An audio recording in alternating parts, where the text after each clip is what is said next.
శ్రీరామాయ నమః. శ్రీమతే రామానుజాయ నమః. భగవద్బంధువులారా, రామచంద్రమూర్తి అవతరించినటువంటి విళంబినామ సంవత్సరాన్ని పురస్కరించుకుని జరిగేటువంటి రామాయణ ప్రవచన లహరిలో బాలకాండను ముగించుకుని అయోధ్యాకాండలోకి ప్రవేశించాం. అయోధ్యాకాండలో తులసి ఎంత పని చేసింది. పట్టాభిషేక సన్నాహం పూర్తయింది. పట్టాభిషేకాన్ని ఎలాగైనా ఆపాలని మందర చేసినటువంటి ప్రయత్నము సాఫల్యమైంది. కైకేయి మందరాకులితస్వాంత కైకేయి ఇదమబ్రవీతని, మందర చేత ఆకులితమైనటువంటి మనస్సు కలిగిన కైకేయి దశరథుని బలవంతంగా ఇష్టం లేకపోయినా ఒప్పించింది. ఆ ఒప్పించే ప్రయత్నంలో సత్యమా ధర్మమా, సత్యం గొప్పదా ధర్మం గొప్పదా అన్నట్లుగా సత్యధర్మాలకు మధ్య సంఘర్షణ వలె వారిద్దరి ప్రసంగాలు సాగుతాయి. నిజానికి ఎవరి ప్రయోజనం వాళ్ళకి కరెక్ట్గానే అనిపిస్తుంది. నేను పొందే ప్రయోజనం నాకు ధర్మబద్ధంగానే అనిపిస్తుంది. మందర యతోజాత జ్ఞాతిదాసి అని అంటారు వాల్మీకి. ఎక్కడ పుట్టిందో తెలియదు, కానీ కైకేయి దగ్గరికి చేరింది. కైకేయి ద్వారా అయోధ్యకు చేరింది. అలాంటి మందర కైకేయి గనక మహారాణి అయితే చాలా సుఖపడుతుంది. తాను సుఖపడాలన్నా, తన పరివారం సుఖపడాలన్నా, తాను ఎవరినైతే ఆశ్రయించిందో ఆశ్రయించినటువంటి ఆ రాణి, ఆ కైకేయి మహారాణి అయితే గనక, ఆ రాణి కుమారుడు గనక మహారాజు అయితే తనకేం ఇబ్బంది ఉంటుంది గనక. కాబట్టి మందర చేసిన ప్రయత్నం తన వైపు నుంచి సబబుగానే అనిపిస్తుంది, ఎక్కడ తప్పే ఉండదు. పోనీ మందర లేని ఒక ఉద్దేశాన్ని కలిగించిందా అంటే కాదు. దశరథ మహారాజు ఇచ్చిన మాటయే తాను మళ్ళీ గుర్తు చేసింది. దశరథునిచ్చిన మాట మందరకి తెలిసిన మాట కైకేయికి తెలియదు. కైకేయి చిన్నపిల్ల కదా. వివాహం అయ్యేటప్పుడు దశరథునికి జనకునికి జరిగిన, దశరథునికి కేకయరాజుకి అశ్వతునికి జరిగినటువంటి ఆ సందర్భంలో దశరథుని కేకయరాజు ఒక నిర్బంధం చేశాడు. మా అమ్మాయి కడుపున పుట్టినటువంటి పిల్లవాడికి మహారాజ్య పట్టాభిషేకం చేస్తానంటే తప్ప ఇవ్వనయ్యా. ఎందువల్లంటే నువ్వు రెండో పెళ్లివాడివి కదా, నువ్వు కౌసల్య ఒక భార్య ఉన్నది కదా, రెండో భార్యగా నేను మా అమ్మాయిని ఇస్తున్నానంటే మా అమ్మాయికి ఏదో తగిన ప్రయోజనం సమకూరాలి అని అనుకుంటాడు కదా. అలా అనుకున్నట్లుగా వాళ్ళిద్దరి మధ్య జరిగిన సంభాషణ ఒక మందరకి తెలుసు కాబట్టి మందర ఆ ప్రస్తావన చేసింది. కానీ కైకేయి ఆ ప్రస్తావన చేయదు దశరథుని దగ్గర. కారణం తనకు అది తెలియదు. తన దగ్గరంటూ ఇంకొక అస్త్రం, బ్రహ్మాస్త్రం ఉన్నది. తనకిచ్చినటువంటి 2 వరములు, ఆ వరములను సందర్భంలో తీసుకుంటారని ఈవిడ అనడం, నీకు ఎప్పుడు కావాలంటే అప్పుడు ఇస్తానని ఆయన వాగ్దానం చేయడం వల్ల ఆయనకి అశ్వపతికి ఇచ్చిన మాట కంటే తనకిచ్చిన 2 వరముల మీద ఎక్కువ ఒక పట్టుదల ఏర్పడి, ఆ సమయంలో కూడా రాముడా భరతుడా అంటే కైకేయికి పాపం తేడా ఏం లేదు. రామేవా భరతేవాపి విశేషం నోపలక్షయి. నాకు రాముడైనా నా కన్న కొడుకే, భరతుడైనా కన్న కొడుకే అన్నంత ధీమగా ఉండేది.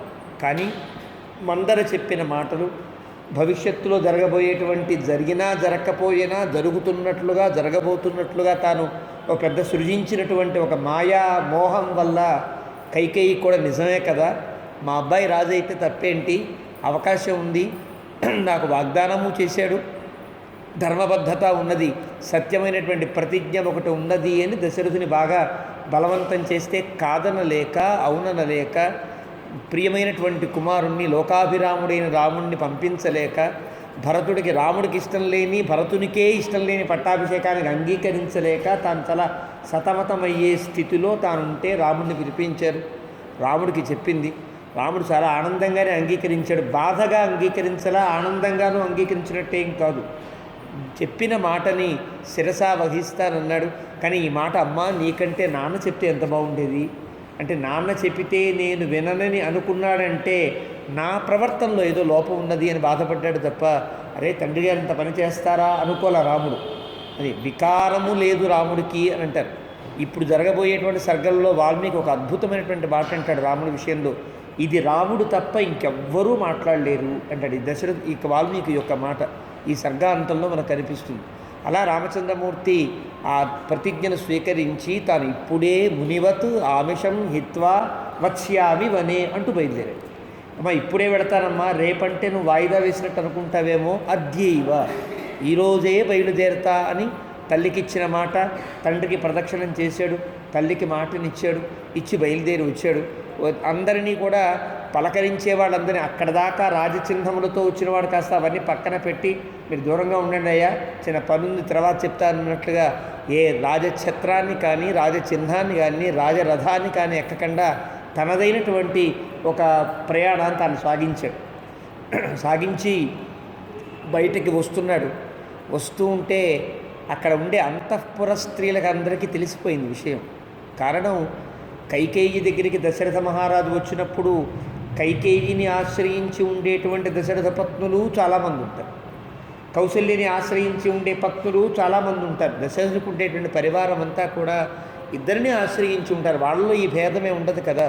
కౌశల్య అంటే కైకేయికి కోపం తప్ప కైకేయి అంటే కౌశల్యకు కోపం ఉన్నట్లుగా మనకు కనిపించదు.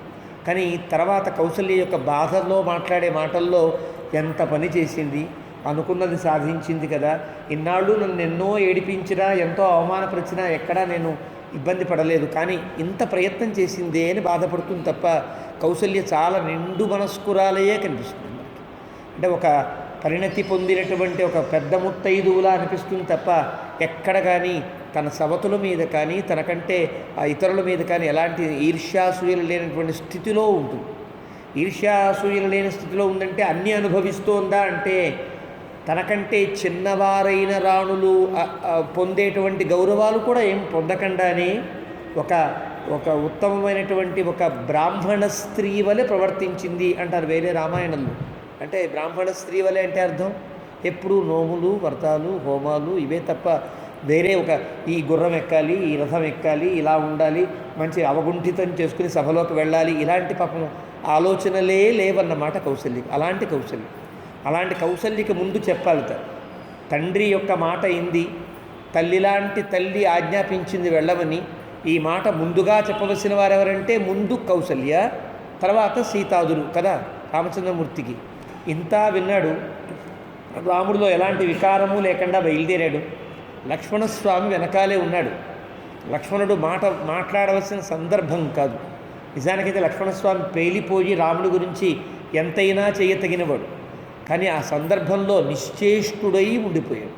అసలు ఏం జరుగుతోందో తెలియలా, అది కలయా నిజమా తెలియనటువంటి స్థితిలో లక్ష్మణుడు ఉండి జరిగిందంతా చూచాడు తప్ప జరిగిన దానికి ఎలా స్పందించాలో కూడా తెలియనటువంటి స్థితిలో తాను ఉండిపోయాడు. వచ్చాడు, వెనకాలకు వస్తుంటే రాముడు అందరినీ మెల్లగా మంచిగా పలకరిస్తున్నాడు. లోపలికి వచ్చేటప్పుడు ఎట్లా పలకరించాడో వెళ్ళేటప్పుడు అలాగే పలకరించుకుంటూ అందరినీ కూడా సానునయంగా మందహాసంతోనే పరిగణించుకుంటూ వెళుతున్నాడని మనకి 19వ సర్గను ముగించి వాల్మీకి 20వ సర్గలో ప్రవేశిస్తున్న మన అయోధ్యాకాండలో. తస్మింస్తు పురుషవ్యాఘ్రే నిష్క్రామతి కృతాంజలౌ ఆర్తశబ్దో మహాన్ యజ్ఞే స్త్రీణామంతఃపురే తదా. ఎప్పుడైతే దశరథుని యొక్క అంతఃపురం నుండి అంటే కైకేయి యొక్క అవరోధము నుండి రాముడు బయటికి వస్తున్నాడో అక్కడ ఉండే వాళ్ళందరికీ చిన్న చితక వాళ్ళందరికీ ఈ దాసీలు చేటీ గణాలు ఉంటాయి కదా, వాటి ద్వారా వార్త తెలిసి ఒక్కసారి ఆర్తశబ్దం చేశారు. ఒక్కసారి అంటే ఆ కక్ష దాటి ఆ గది దాటి వేరే గదిలోకి రాముడు ప్రవేశించగానే ఆ గదిలో వీళ్ళంతా ఆడవాళ్ళంతా ఉన్నారు. ఇదంతా విని ఏదో పెద్ద ఉపద్రవం జరుగుతోందని అంతా గుబ్బిగూడి ఉన్నారేమో. రాముడు బయటికి రాగానే రాముని యొక్క ఆ ముఖారవిందాన్ని చూచి గొల్లుమన్నారు. ఒక్కసారి అయ్యో ఎంత కష్టం వచ్చింది అన్నారు. ఇది విన్నాడు లోపల ఉండేటువంటి తండ్రి దశరథుడు. కృత్యేషు అచోదిత పిత్ర సర్వస్య అంతఃపురస్య చ గతిర్యశరణం చాపి సరామోద్య ప్రవత్స్యతి. వాళ్ళ మాట కృత్యేషు చెయ్యవలసిన వాటి యందు అచోదిత ప్రేరేపించకుండా తండ్రి నాన్న ఈ పని చేయాలరా, నువ్వు నాకు ఈ పని కావాలరా అని అడగడు తండ్రి. తండ్రికి ఏ పని కావాలో తానే ముందే ఆలోచించుకుని తెలుసుకుని తండ్రికి హితాన్ని సమకూరేటట్లుగా ఉండే కుమారుడు కదా. తండ్రి అడగకుండానే తండ్రికి కావలసినవన్నీ సమకూర్చి పెట్టేటువంటి ఒక అందమైనటువంటి నడవడిక కలిగినటువంటి రామచంద్రమూర్తి గతిర్య శరణంచాపి ఈ అంతఃపురం మొత్తానికి కూడా ఒక దశరథునికి కాదు, తల్లులై ఉండేవారందరూ ఎంత చిన్నవారైనా ఎంత పెద్దవారైనా ఇతర దీనిలో వారికి ఉండేటువంటి జాతీయ కులీనత విషయంలో తక్కువ వారైనా ఎక్కువ వారైనా ఎవరి యందు కూడా తల్లి భావన తప్ప వేరే భావన లేకుండా ఉండే రాముడు, మా అందరికీ గతిలా ఉండే రాముడు. అలాంటి రాముడు స రామోద్య ప్రవత్స్యతి, అలాంటి రాముడు అడవికి వెళ్ళవలసిన అవసరం ఏర్పడిందా అంటే ప్రవత్స్యతి, ప్రవాసం గంతుమిచ్చతి. ప్రవాసమునకు వెళ్ళబోతున్నాడా, అడవికి వెళ్ళబోతున్నాడా అంటూ బాధపడ్డారు. కౌసల్యాయాం యథాయుక్తో జనన్యాం వర్తతే సదా తథైవ వర్తతే స్మాసు జన్మ ప్రభృతి రాఘవ. రాముడు పుట్టిన దగ్గర నుంచి కూడా, చిన్నపిల్లవాడై ఉన్నప్పటి నుంచి కూడా కౌసల్య యందు ఎలాంటి ప్రేమను చూపించాడో మా అందరి యందు అంతే ప్రేమతో ఉన్నాడే. అలాంటి రాముడు ఈరోజు అడవికి వెళ్ళవలసి వస్తుందా? సక్రుధ్యతి అభిషప్తోపి క్రోధనీయాని వర్జయన్ క్రుద్ధాన్ ప్రసాదయన్ సర్వాన్ స ఇతోద్య ప్రవత్స్యతి. ఒకవేళ పొరపాటుగా మనం ఏదన్నా కొంచెం కోపంగా మాట్లాడినా కూడా తాను ఏమాత్రం కోప్పడకుండా మన మీద ఎప్పుడు కూడా ఒకవేళ కోపగించిన వాడిని, అమ్మ నా మీద ఎందుకు కోపం వచ్చిందమ్మా, నేను తప్పు చేశానా అంటూ వాళ్ళని ఆ కోపాన్ని తగ్గించేటట్లుగా చేయగలిగిన వైశరథ్యం కలిగినటువంటి రామచంద్రమూర్తి ఈనాడు అడవికి వెళ్ళవలసి వస్తోంది అంటూ వాళ్ళంతా చాలా బాధపడుతూ మాట్లాడుతారు. అబుద్ధి బతనో రాజా జీవలోకం చరత్యయం యోగతిం సర్వభూతానాం పరిత్యజతి రాఘవం. ఎంత కష్టం వచ్చింది, దశరథునికి బుద్ధి తప్పినట్టుగా ఉంది, భార్యలు అనుకుంటున్నారు. అబుద్ధి బతనో రాజా, మన రాజుగారికి బుద్ధి మందగించినట్లుంది, ఈ లోకంలో బతుకుతూ ఈ లోక ధర్మాలకి విరుద్ధంగా ఉండేటట్లుగా ప్రవర్తిస్తున్నాడు. అందరికీ గతిలాంటి ఈ రాజ్యమునకు ఒక పెద్ద చుక్కాని వంటి రామచంద్రమూర్తిని పరిత్యజతి విడిచిపెడుతున్నాడే, ఇది కానీ బుద్ధి ఉన్నదా లేదా అని అనుకుంటున్నారు మనస్సులో. ఇది సర్వాః మహిష్యస్తాః వివత్సా ఇవ ధేనవః పతిం ఆచుక్రుషుశ్చైవ సస్వరంచాపి చుక్రుషుః. ఇలాగా వాళ్ళంతా కూడా సర్వాః మహిష్యః, దశరథుని పత్నులందరూ కూడా వివత్సా ఇవ ధేనవః, దూడలను పోగొట్టుకున్న ఆవులు ఏడిచినట్లుగా ఏడుస్తున్నారయ్యా. అంటే ఎవరికి వారికి రాముడు తన కుమారుడే అన్న భావన కలిగించేటట్లుగా రాముని ప్రవర్తన ఉన్నది. రాముని అట్లా వాత్సల్యంగా చూడగలిగే యోగ్యత వాళ్ళందరికీ ఉన్నది. అలాంటి వాళ్ళంతా కూడా రాముని దూరం అవుతూ ఉంటే దూడని కోల్పోయిన ఆవుల్లాగా ప్రచుక్రుషు బాగా గట్టిగా బాధపడుతున్నారు. పతిం ఆచుక్రుషు, భర్తను తలుచుకుని అరుస్తున్నారు. ఎంత పని చేసేవయ్యా ముసలయ్యా అని అంటారే, అలా ఏడుస్తున్నారు వాళ్ళంతా కూడా. ఆ రకంగా ఇది సర్వా నహి సహిచ అంతఃపురే ఘోరం ఆర్తశబ్దం మహీపతి పుత్రశోకాభిసంతప్త శ్రుత్వా వ్యాలీయత ఆసనే. ఇది వినేటప్పటికీ దశరథునికి లోపల ఉన్నాడు కదా, బయట పెద్ద పెద్ద ఆర్తనాదం నిర్మించేటప్పటికీ అయ్యో రాముడికి ఎంత కష్టం కలిగించాను అనుకుంటూ మళ్ళీ కుప్పకూలిపోయినట్లుగా ఆసనం మీద పడిపోయాడు. రాముడు వెళ్ళిపోతూ ఉంటే రామునికి తెలియదు, వెనకాల లేచి రాముని వెంట నడిచినట్లుగా రాముడికి ఏం తెలియలా, వాల్మీకి చెప్పలా. కానీ రాముడు అడుగు ముందుకు వేసి పెడుతూ ఉంటే వెనకాల దశరథుడు పిలవలేక ఆగలేక ముందుకు వెళ్ళి మళ్ళీ వాళ్ళ ఏడుపు వినంగానే ఎక్కడున్నవాడు అక్కడ ఉండే కుర్చీలో కూలబడిపోయాడు అని వాల్మీకి ఇక్కడ పదం వల్ల ఇంత సంఘటన మనకు తెలియజేస్తాడు. ఆ రకంగా పడిపోయాడు. రామస్తు భృశమాయస్తః నిశ్వసన్నివ కుంజరః జగామ సహితో భ్రాత్ర మాతురంతఃపురం వశీ. సహజంగా బాధ లేకపోయినా రాముడికి అడవికి వెళుతున్నాను, రాజ్యం నాది కాదు అనే బాధ లేకపోయినా కూడా తన గురించి ఇంతమంది బాధపడుతున్నప్పుడు కలిగే బాధ ఒకటి ఉంటుంది కదా. సహజంగా కలిగే బాధ ఒకటి ఉంటుంది, పరులను చూచి కలిగే బాధ ఒకటి ఉంటుంది. మనకి శోకేన అని వ్యసనేవ పరితుష్య వ్యసనే సర్వదుఃఖానాం అంటూ వ్యసనేషు మనుష్యాణం హాని అస్య ఉపజాయతే అనే దగ్గర గోవిందరాజస్వామి వ్యాఖ్యానం చేస్తూ ఉంటారు. రాముని యొక్క సుగుణాలు చెప్తున్న సందర్భం కదండి. అన్ని గుణాలు చెప్పాలి కదా, ఏడుస్తాడు అని గుణం చెప్పారేమిటి, ఏడుస్తాడనే గుణం చెబితే అది గుణం కాదు కదా, దుర్గుణం అవుతుంది కదా అని ప్రశ్నించుకుంటారు. రాముడు చాలా గొప్పవాడు అని చెప్పే సందర్భం, చెప్పే అన్ని గుణాలు, చాలా గొప్ప పరాక్రమవంతుడు, వినయవంతుడు, విధేయుడు, చదువుకున్నవాడు, ఇలా చెప్పే సందర్భంలో ఏడుస్తూ ఉంటాడు అని చెప్తే అది గుణం అవుతుందా అంటే అది కూడా గుణమే అవుతుంది. ఎందువల్ల తన కోసం తాను ఏడిస్తే అది దుర్గుణం, పరులందరి కోసం తాను బాధపడితే అది సుగుణం అవుతుందయా. వ్యసనేషు మనుష్యాణం భృశం భవతి దుఃఖిత. తన కోసం తాను బాధపడ్డయ్యా.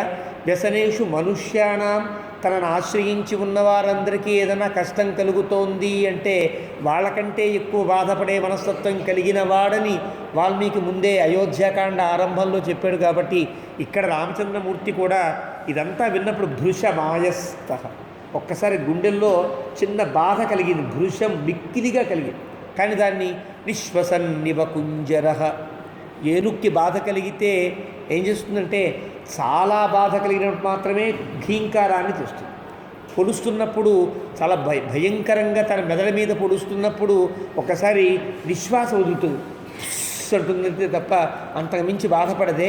అలా రాముడు కూడా అంత బాధని కూడా ఒక్క నిశ్వాసంలో అయ్యో అనుకున్నట్లుగా ఒక నిశ్వాసాన్ని విడిచి ముందుకు సాగుతూ తల్లి యొక్క అంతఃపురం వైపుకి నడుస్తున్నాడు. అలా బయలుదేరి సోపశ్యతు పురుషం తత్ర వృద్ధం పరమపూజితం ఉపవిష్టం గృహద్వారి తిష్టతశ్చాపరాన్ బహూన్. అక్కడ తల్లి అంతఃపురం దగ్గర వెళ్ళేటప్పటికీ ఒక పూజనీయుడైన ఒక మహాత్ముడు కంచుకి అనేవాడు కనిపించాడు. అతను చాలా వృద్ధుడై ఉంటారు. వాళ్ళు వృద్ధులు జాగ్రత్తగా వాళ్ళకి ఏం కావాలో చూసుకునేటట్టుగా వాళ్ళకి కాపలాదారులుగా ఉంటారు. అలాంటి చూశాడు. పరమ పూజితం అంటాడు వాల్మీకి. అంటే రాముడు కూడా ఆ వృద్ధుడు ఎవడో తక్కువవాడు అనే అభిప్రాయం ఉండేది కదా, పరమ పూజితం, చాలా గొప్పగా వాడిని ఆదరిస్తాడు.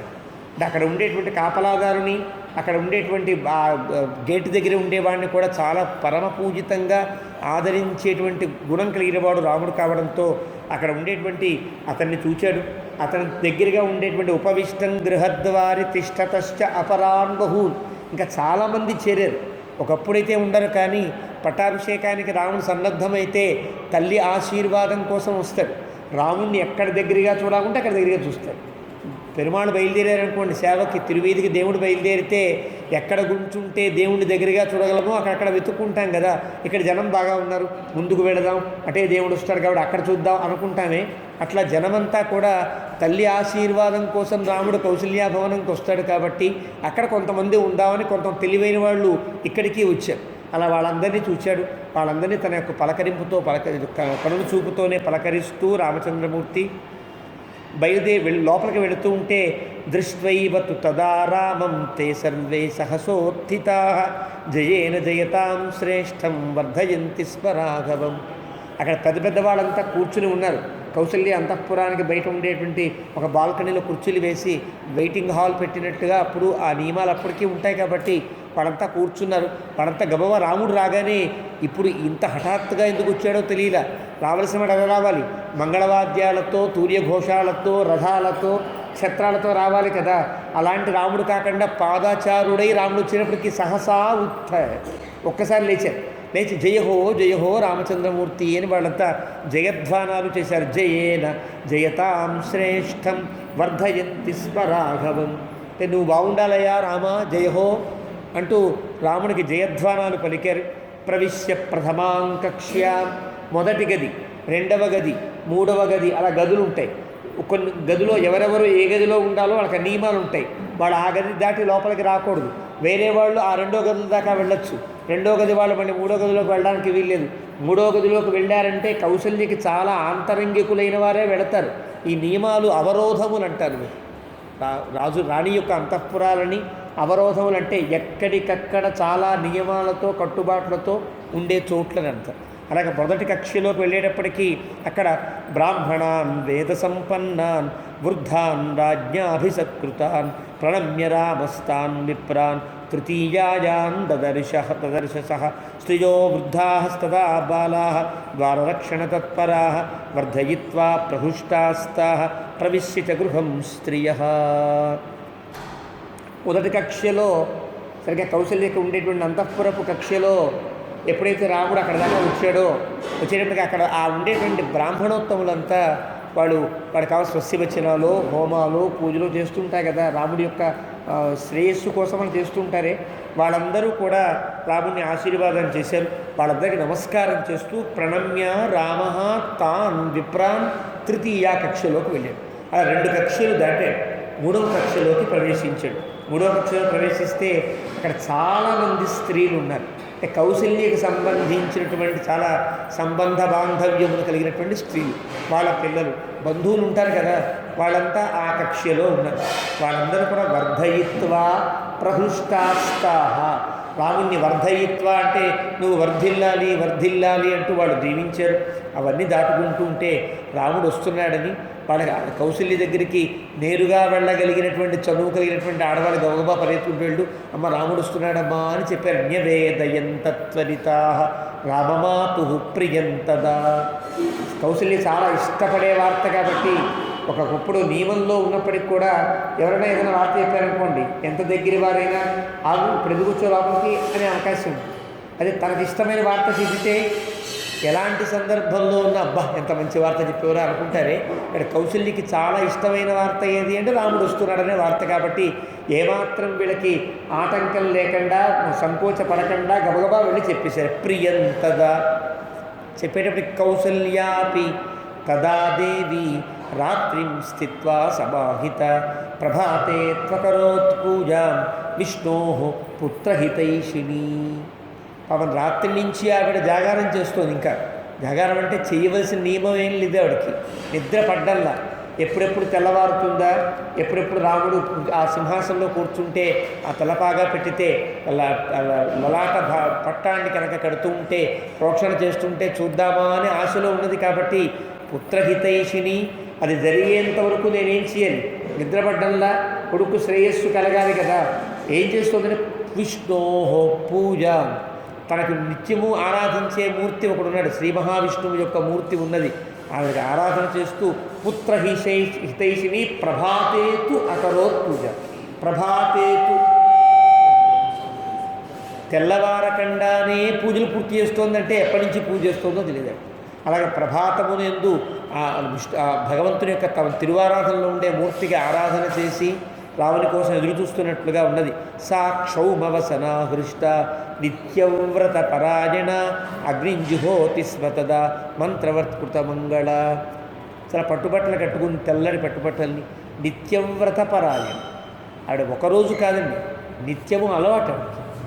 ఇప్పుడు కొత్తగా అంటే ఇలా కూర్చోవాలా, ఇలా కట్టుకోవాలా, మడిచార కట్టాలా, ఇంకోచార కట్టాలా, ఇవన్నీ నియమాలు ఉంటాయి.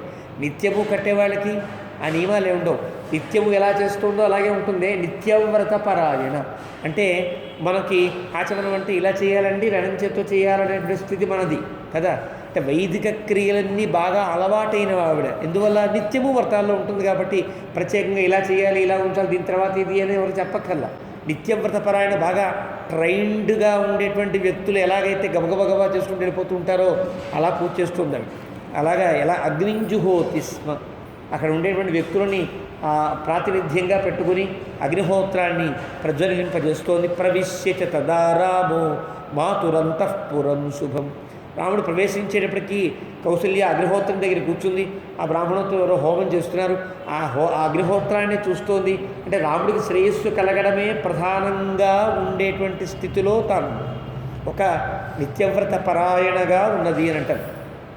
మంత్రవత్ కృతమంగళ, మంత్రవతు మంత్రపూతంగా చేస్తోంది. కృతమంగళ వెంటనే కనుక దశరథ మహారాజు వచ్చి సింహాసనంలో కూర్చోవాలి అంటే సిద్ధంగా ఉండేటట్లుగా సిద్ధంగా ఉండాడు. ఎవడన్నా బయటికి వెళ్ళాలని కానీ భర్త చెప్తే ముందే సిద్ధంగా ఉన్నటువంటి స్త్రీలు ఉంటారు కదా, ఇలా ఎప్పుడు పిలుస్తాడా అన్నట్టుగా ఉంటారే. అలాగే పట్టాభిషేకానికి భర్త గారు ఎప్పుడు పిలుస్తారా అప్పుడు సిద్ధంగా ఉండాలి అన్నట్టుగా, అంటే ఆ పని మీద ఉండేటువంటి ప్రేమ చేత తాను కృతమంగళమై కూర్చుని ఉన్నది. అంటే ఎలా తాను పట్టాభిషేకంలో పాల్గొవాలో ఆ స్థితిలో తాను ఉండదు. ఆ రకంగా ప్రవిశ్యచ తదా రామో మాతురంతఃపురం శుభం తదర్శమాతరం తత్ర భావయంతీం హుతాశనం. రాముడు ప్రవేశించాడు. అగ్నిహోత్రం దగ్గర ఉండేటువంటి తల్లిని పరిశీలించాడు.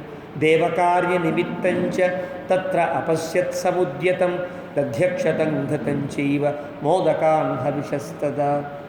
ఆ దేవకార్య నిమిత్తంగా యజ్ఞానికి సంబంధించి యజ్ఞానికి అక్కడ ఉండే ఆరాధనకి సంబంధించినట్లుగా ఉండే పెరుగు, అక్షతలు, మోదకములు, లడ్లు కానీ లేదా బూరెలు కానీ, హవిస్సు అనేటువంటి అన్నము, లాజాన్ పేలలు, మాల్యాని శుక్లాని తెల్లటి పుష్పాల మాలికలు, మల్లెపూల మాలికలు అనుకోండి, చైత్రమాసం కదా, మల్లెపూల మాలికలు, ఆ తర్వాత పాయసం కృసరంతగా.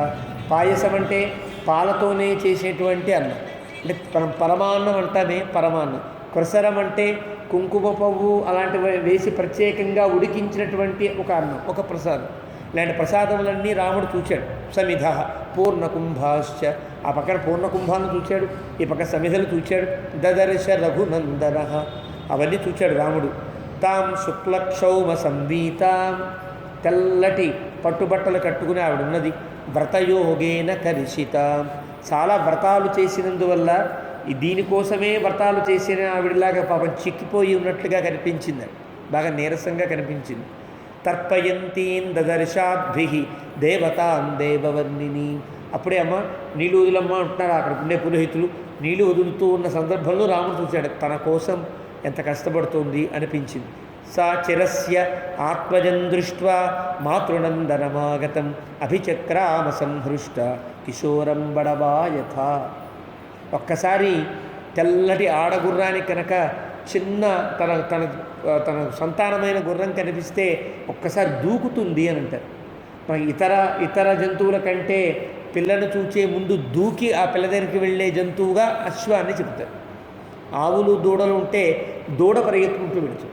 అలా సాధారణంగా ఉండేవన్నీ కూడా దూడలు పరిగెత్తుకుంటూ వెళతాయి, కానీ గుర్రాల దగ్గరికి వచ్చేటప్పటికి గుర్రం పరిగెత్తుకుంటుంది. పిల్లని చూస్తే గుర్రం ఆగలేదని అంటారు. కాబట్టి ఇక్కడ ఉండేటువంటి వ్యాఖ్యానంలో చెప్తూ కిశోరం బడవాయథ, గుర్రం కనుక పిల్లని చూసేటప్పటికి ఒక ఉదుటల్లో లేచి దూకినట్లుగా కౌశల్య ఒక్కసారి పీటల మించి లేచి రాముడి దగ్గరికి వచ్చింది.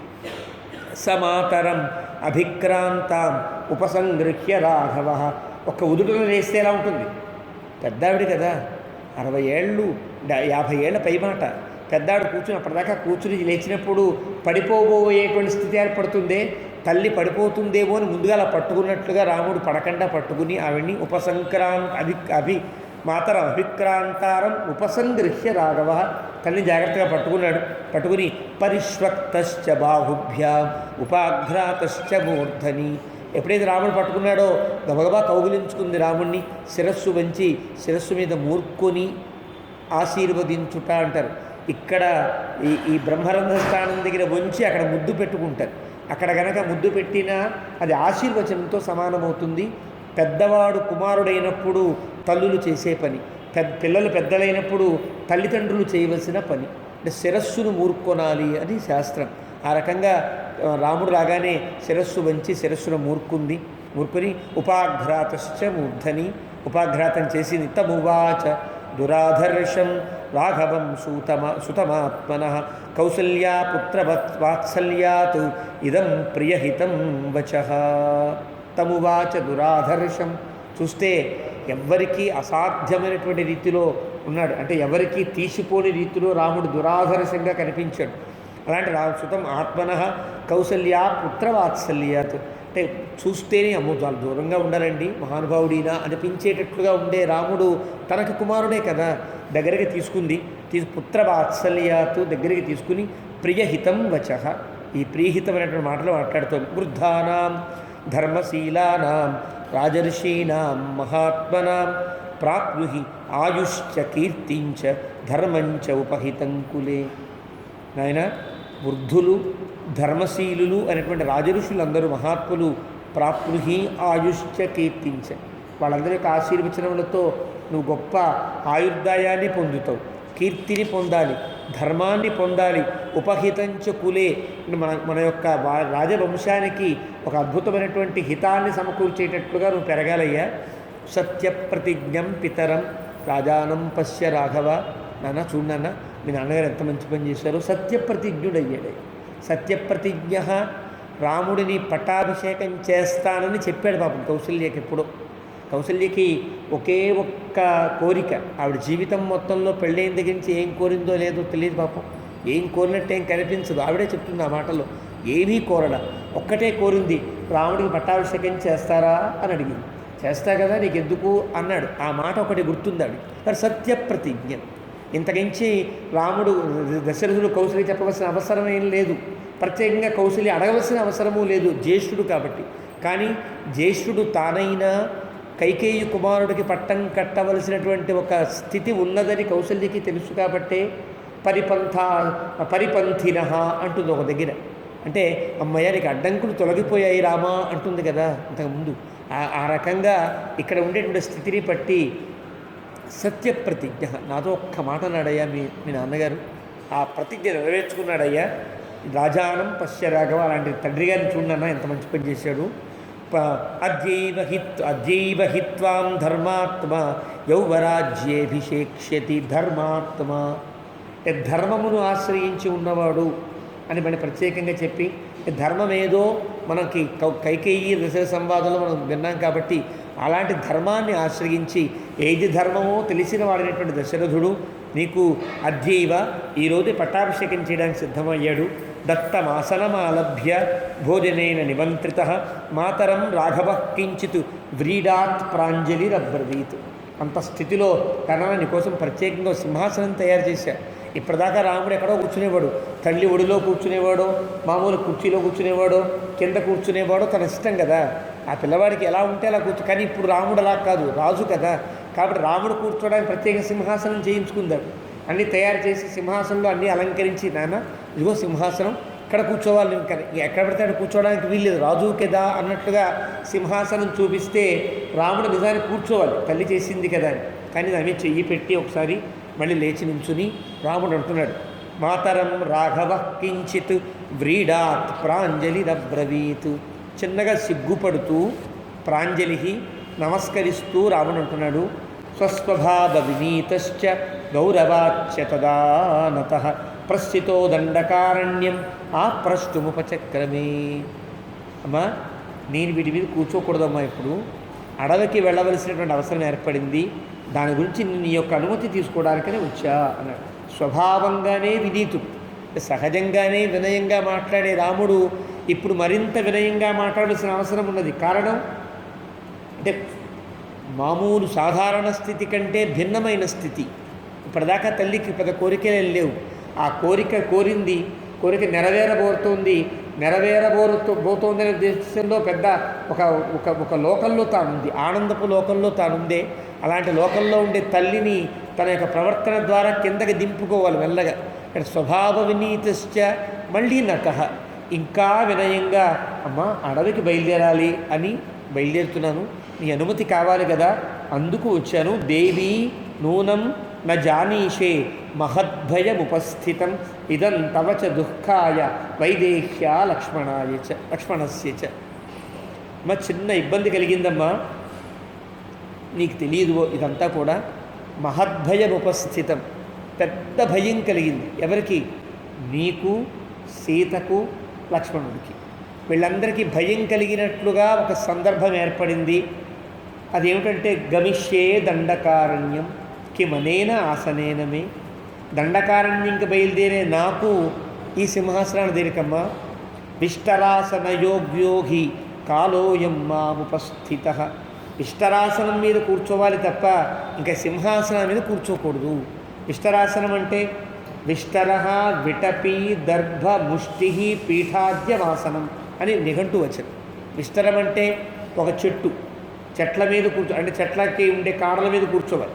లేదా దర్భముష్టి అంటారు, దర్భలను ఎక్కువ వేసి ఇక్కడ కూర్చోరా అంటారే, దర్భముష్టి అంటారు. రెండవది పీటలు తయారు చేసుకుంటాం, కూర్చోదగినటువంటి ఔదుంబర పీటలో ఇంకో పీటలో తయారు చేస్తారు కదా, అలాంటి పీటల మీద కూర్చోవలసిన స్థితి తప్ప దర్భల మీద చెట్ల కాండల మీద కూర్చునేటువంటి స్థితిలో నేను ఈ సింహాసనంలో కూర్చోవడానికి తగను. అలాంటి కాలం ఏర్పడింది. 14 వర్షాన్ని 14 ఏళ్ల పాటు వత్స్యామి విజనే వనే, నిర్జన ప్రదేశమైనటువంటి అడవిలో నేను ఉండవలసినటువంటి అవసరం ఏర్పడిందమ్మా. మధుమూల ఫలైర్జీవన్ హిత్వా మునివదామిషం. భోగ్య పదార్థాలేమీ తినకుండా మునులే తినేటువంటి కందమూలాలు, అక్కడ ఉండే తేనెలే తిని బతకవలసినటువంటి స్థితి నాకు ఏర్పడింది. భరతాయ మహారాజు యౌవరాజ్యం ప్రయచ్చతి. భరతునికి రాజుగారు రాజ్యం ఇవ్వాలని సంకల్పించారు. మాం పునర్దండకారణ్యే వివాసయతి తాపసం. నన్నేమో అడవిలో జాగ్రత్తగా మహామునిలా ఉండాలిరా అని చెప్పారు. సహ షట్చ అష్టౌ చ వర్షాణి వత్స్యామి విజనే వనే ఆసేవమానో వన్యాని ఫలమూలైశ్చ వర్తయన్. ఒక తల్లి దగ్గర ఒక కుమారుడు ఎంత చొరవ ఉంటుంది, ఎంత హృదయావిష్కారం చేయగలుగుతాడు.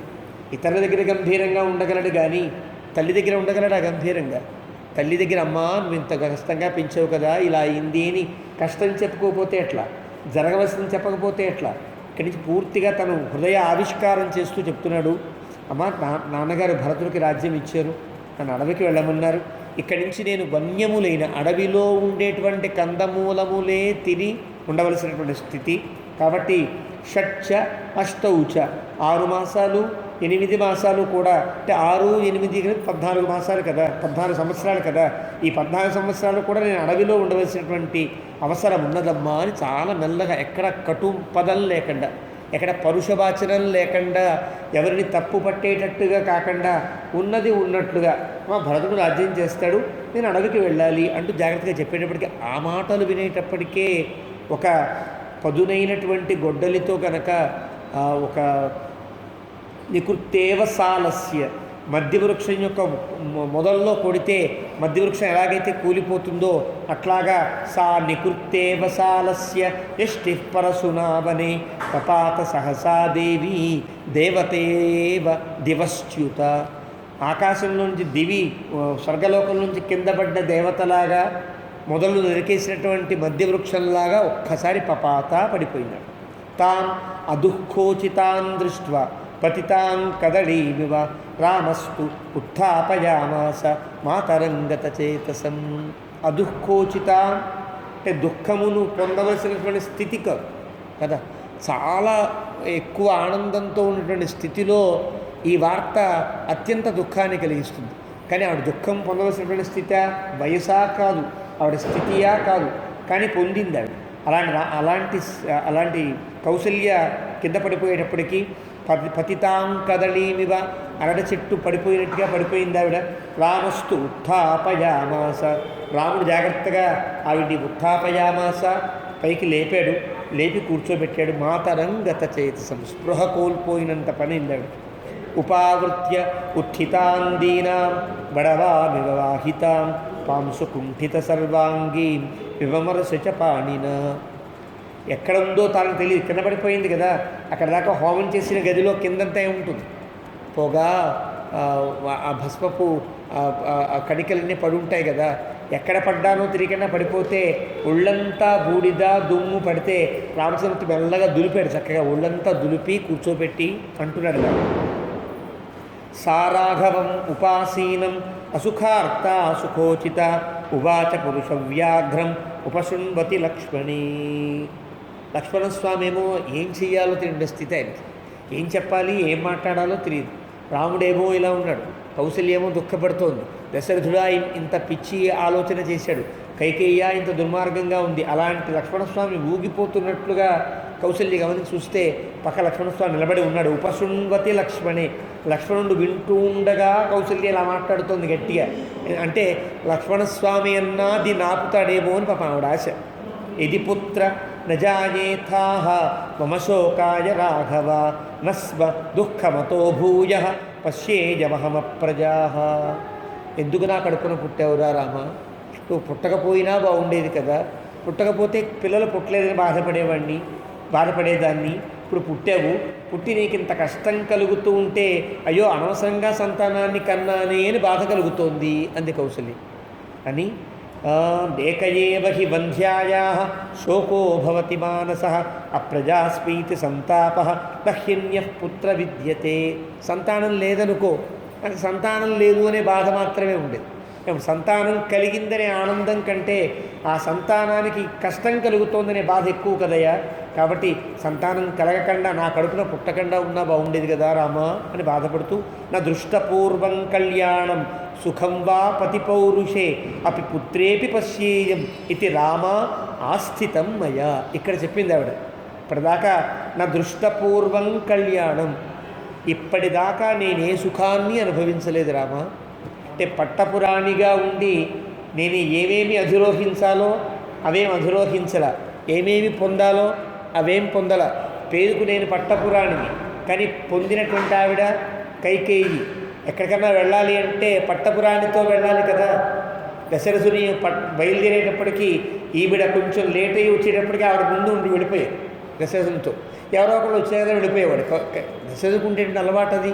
దశరథునికి కౌశల్య మీద కంటే కైకేయి మీద ప్రేమ కావడంతో కైకేయి ముందు వచ్చేసేది. కైకేయితో వెళ్ళిపోతూ ఉండేవాడు రథాల మీదో, ఇంకొక చిన్న చిన్న ఫంక్షన్స్కి వెళ్ళినట్టుగానో ఏదో ఉంటాయి కదా దంపతులు వెళ్ళేవన్నీ. అవన్నీ నేను అనుభవించరా, కైకేయి అనుభవించింది. నా దృష్టపూర్వం కళ్యాణం, ఎలాంటి సుఖాన్ని పొందిన దాన్ని కానయ్య. సుఖం వా పతి పౌరుషే, సుఖం వా సుఖాలని పొందలే, ఈ రాజలాంఛనాలు పొందలా, అంటే గౌరవాలు పొందలా, కనీసం సుఖాన్ని కూడా పొందలేదయ్యా. అపి పుత్రేపి పశ్యే, ఎలాగో భర్త దగ్గర పొందలేకపోయా కదా, నా కుమారుడు రాజైతే రాజైన కుమారుడు పక్కన నేను నడుస్తూ ఉంటే ఉండే ఆ గౌరవం కూడా నాకు ఇప్పుడు నీ వల్ల కలుగుతుందేమో అనుకున్నాను. కానీ అపి పుత్రేపి పశ్యేయం రామ ఆస్థితం మయా. ఆస్థితం అంటే రెండు అర్థాలు.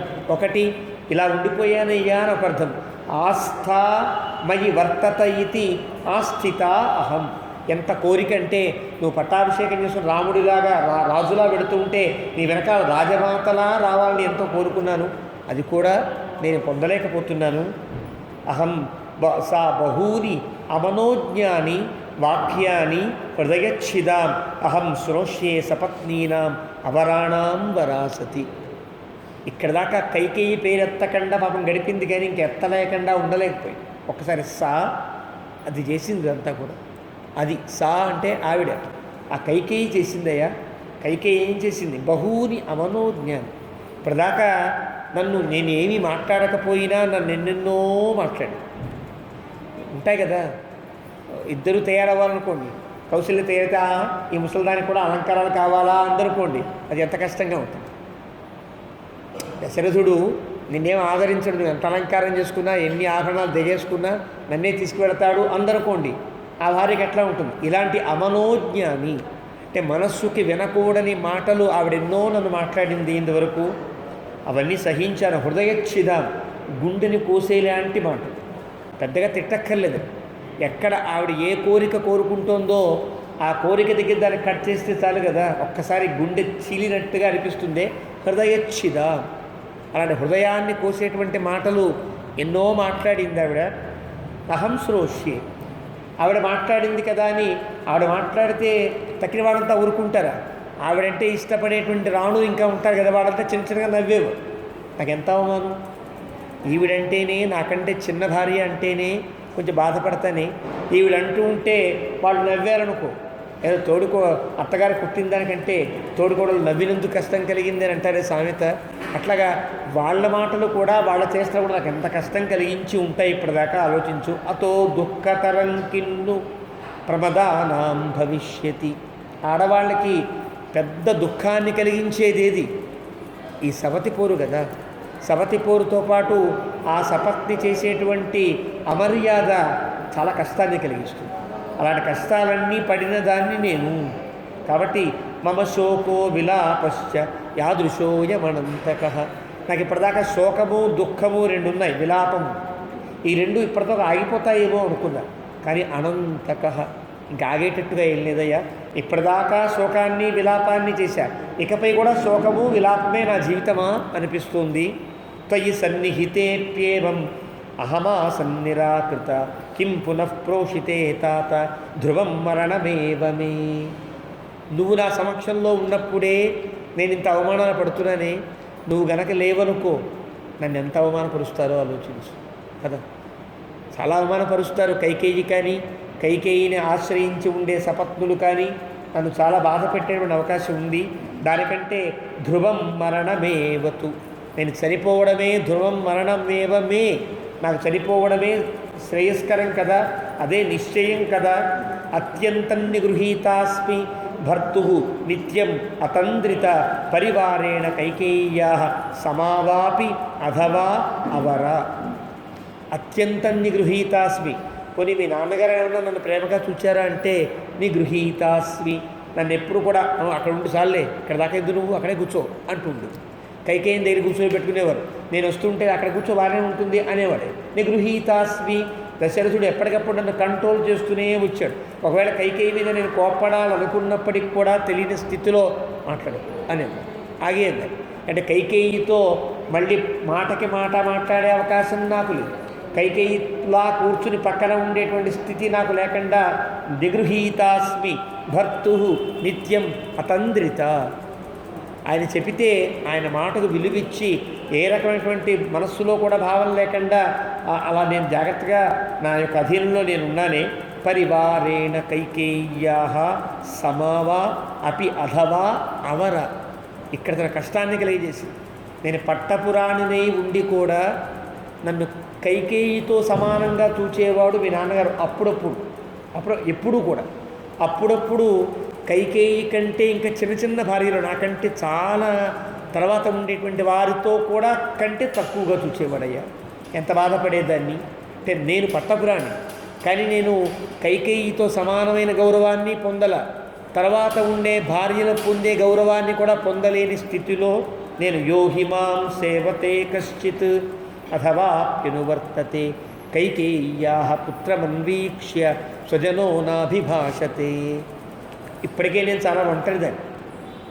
నీ మీద ప్రేమతోనో నా మీద జాలితోనో కొంతమంది నేనంటే ఇష్టపడుతున్నాను.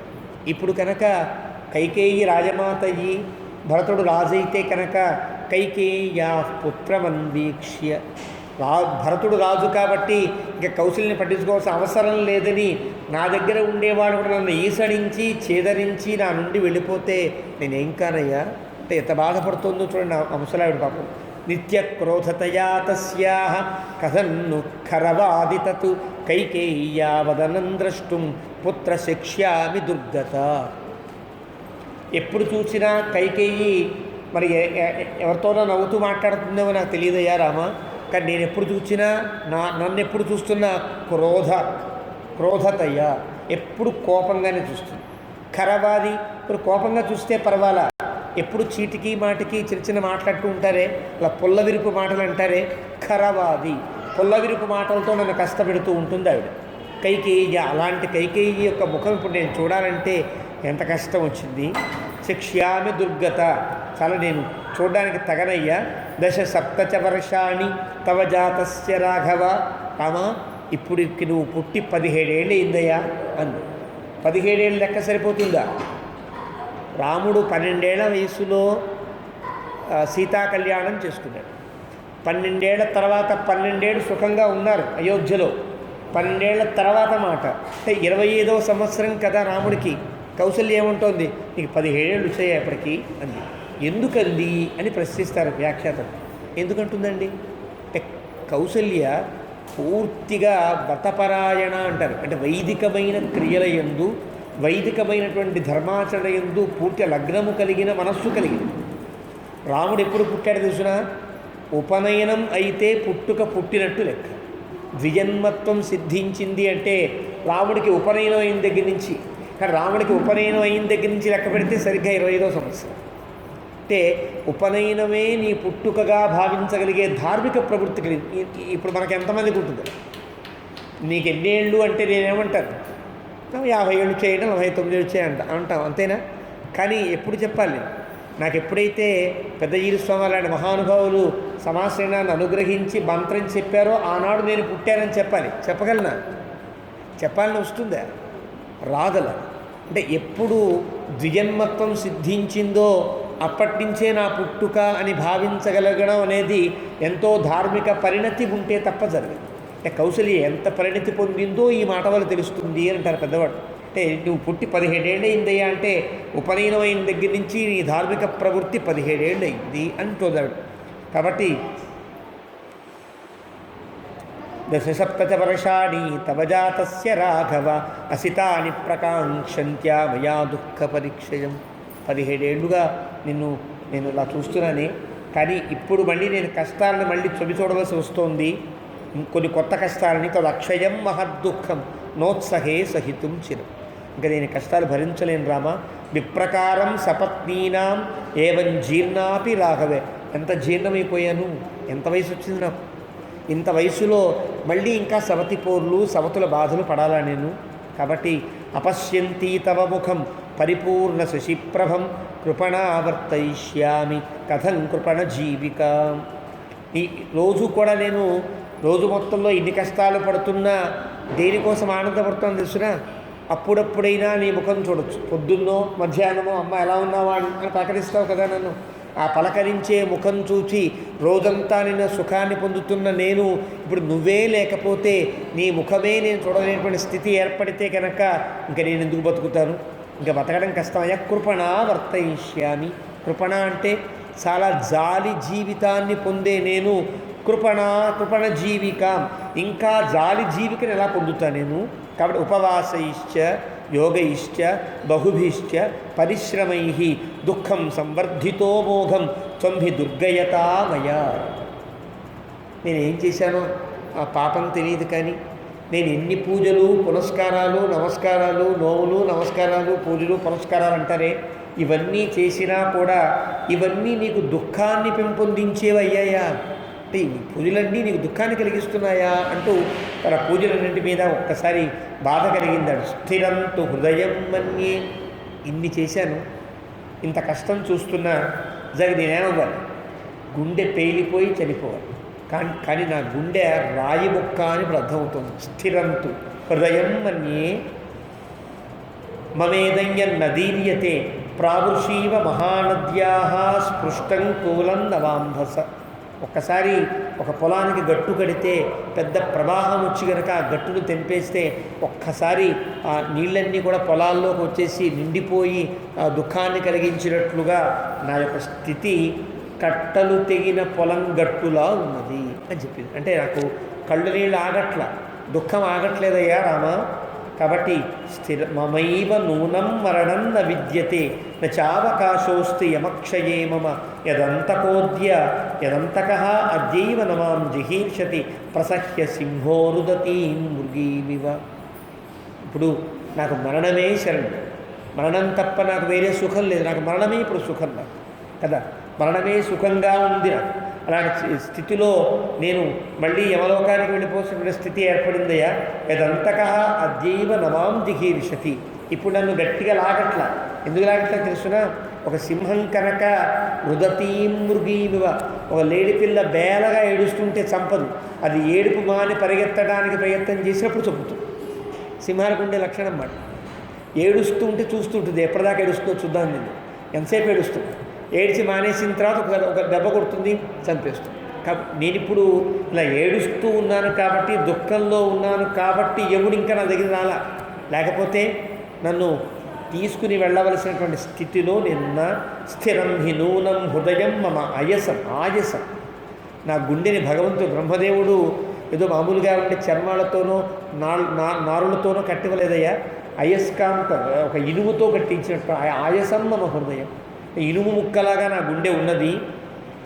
న భిద్యతే యద్భువిన అవధీర్యతే అనేన దుఃఖేన చ దేహమర్పితం ధ్రువం హి అకాలే మరణం న విద్యతే.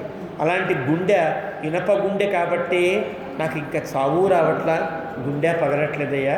ఇదంతు దుఃఖం యదనర్థకాని మే వ్రతాని దానాని సంయమాశ్చహి తపశ్చ తప్తం యదపత్య కారణాతు సునిష్ఫలం బీజ విభోక్తమోషరే.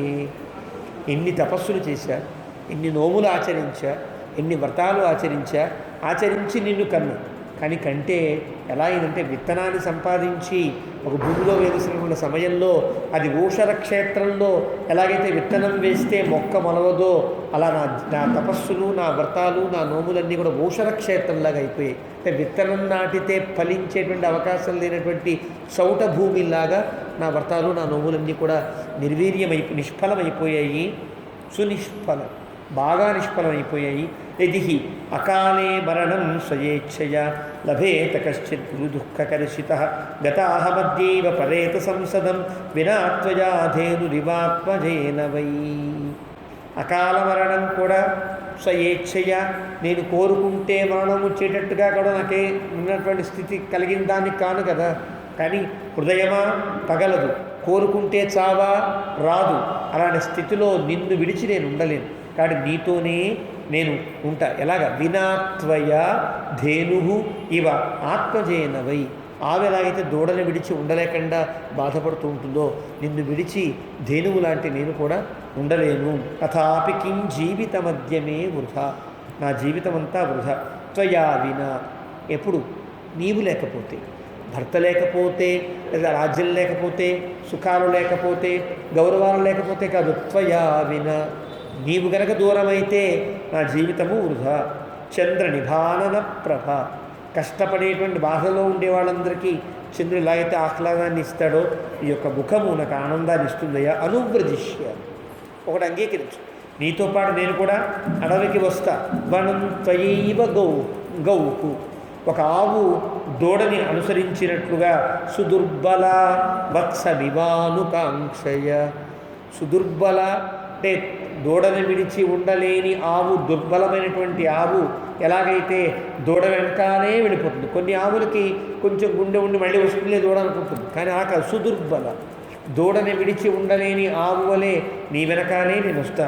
భృషభ సుఖమవర్షిత తదా బహువిలలాప సమీక్ష్య రాఘవం వ్యసనముపనిశామ్య సామహతు సుతమివ బద్ధమవేక్ష్య కిన్నరీ.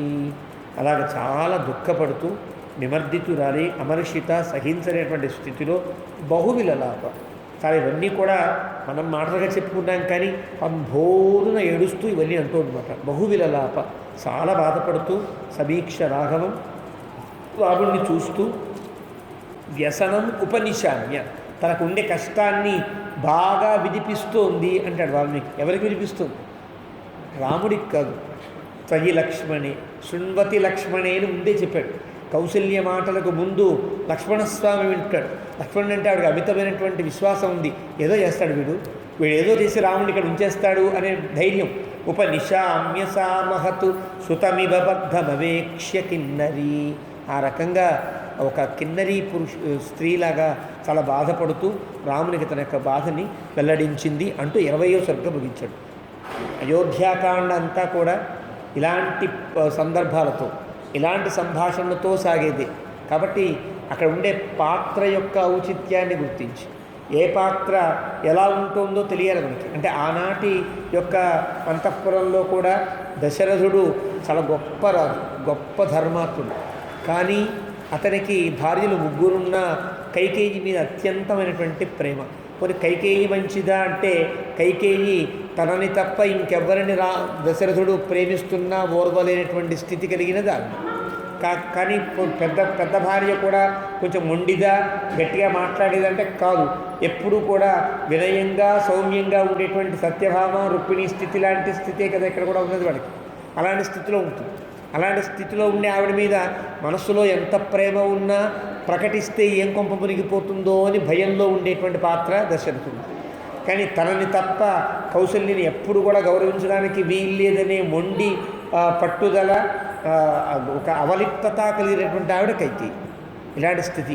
ఈ రెండు నాకు అక్కర్లా, కౌశల్య చాలా మంచిది కాబట్టి కౌశల్యని అనుసరిస్తానంటూ ఉండే భార్య ఒక ఇలాంటి స్థితి ఆ కుటుంబంలో.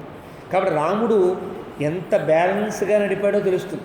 తన తల్లిని చాలా అవమానపరిచే కైకేయిని కూడా తల్లంతా ప్రేమించగలిగే స్థితిలో తాను ఉన్నాడంటే అర్థం దశరథుడికి ఇష్టం, తండ్రికి ఇష్టం. తర్వాత మాటలో రాముడు చెప్తాడు, తండ్రికి ఇష్టమని, తండ్రి మాట అని, తండ్రికి కష్టం కలగకూడదని, తండ్రి మాటే శిరోధార్యమని, తండ్రి ధర్మస్వరూపుడని, తండ్రి తప్ప అమ్మా నువ్వు కూడా రెండో ఆవిడవమ్మా, నాకు తండ్రే ముఖ్యము అని కౌశల్యతో చెప్పేంత తండ్రి ప్రేమ కలిగిన వాడు కాదు.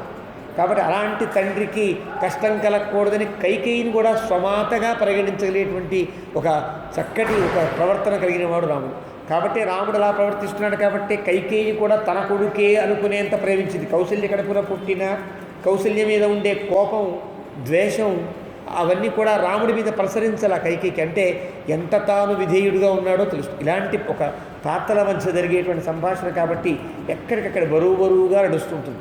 అలాగా 21వ సర్గలో తథాతు విలపంతీంతాం కౌసల్యాం రామమాతరం ఉవాచ లక్ష్మణో దీనః తత్కాల సదృశం వచః.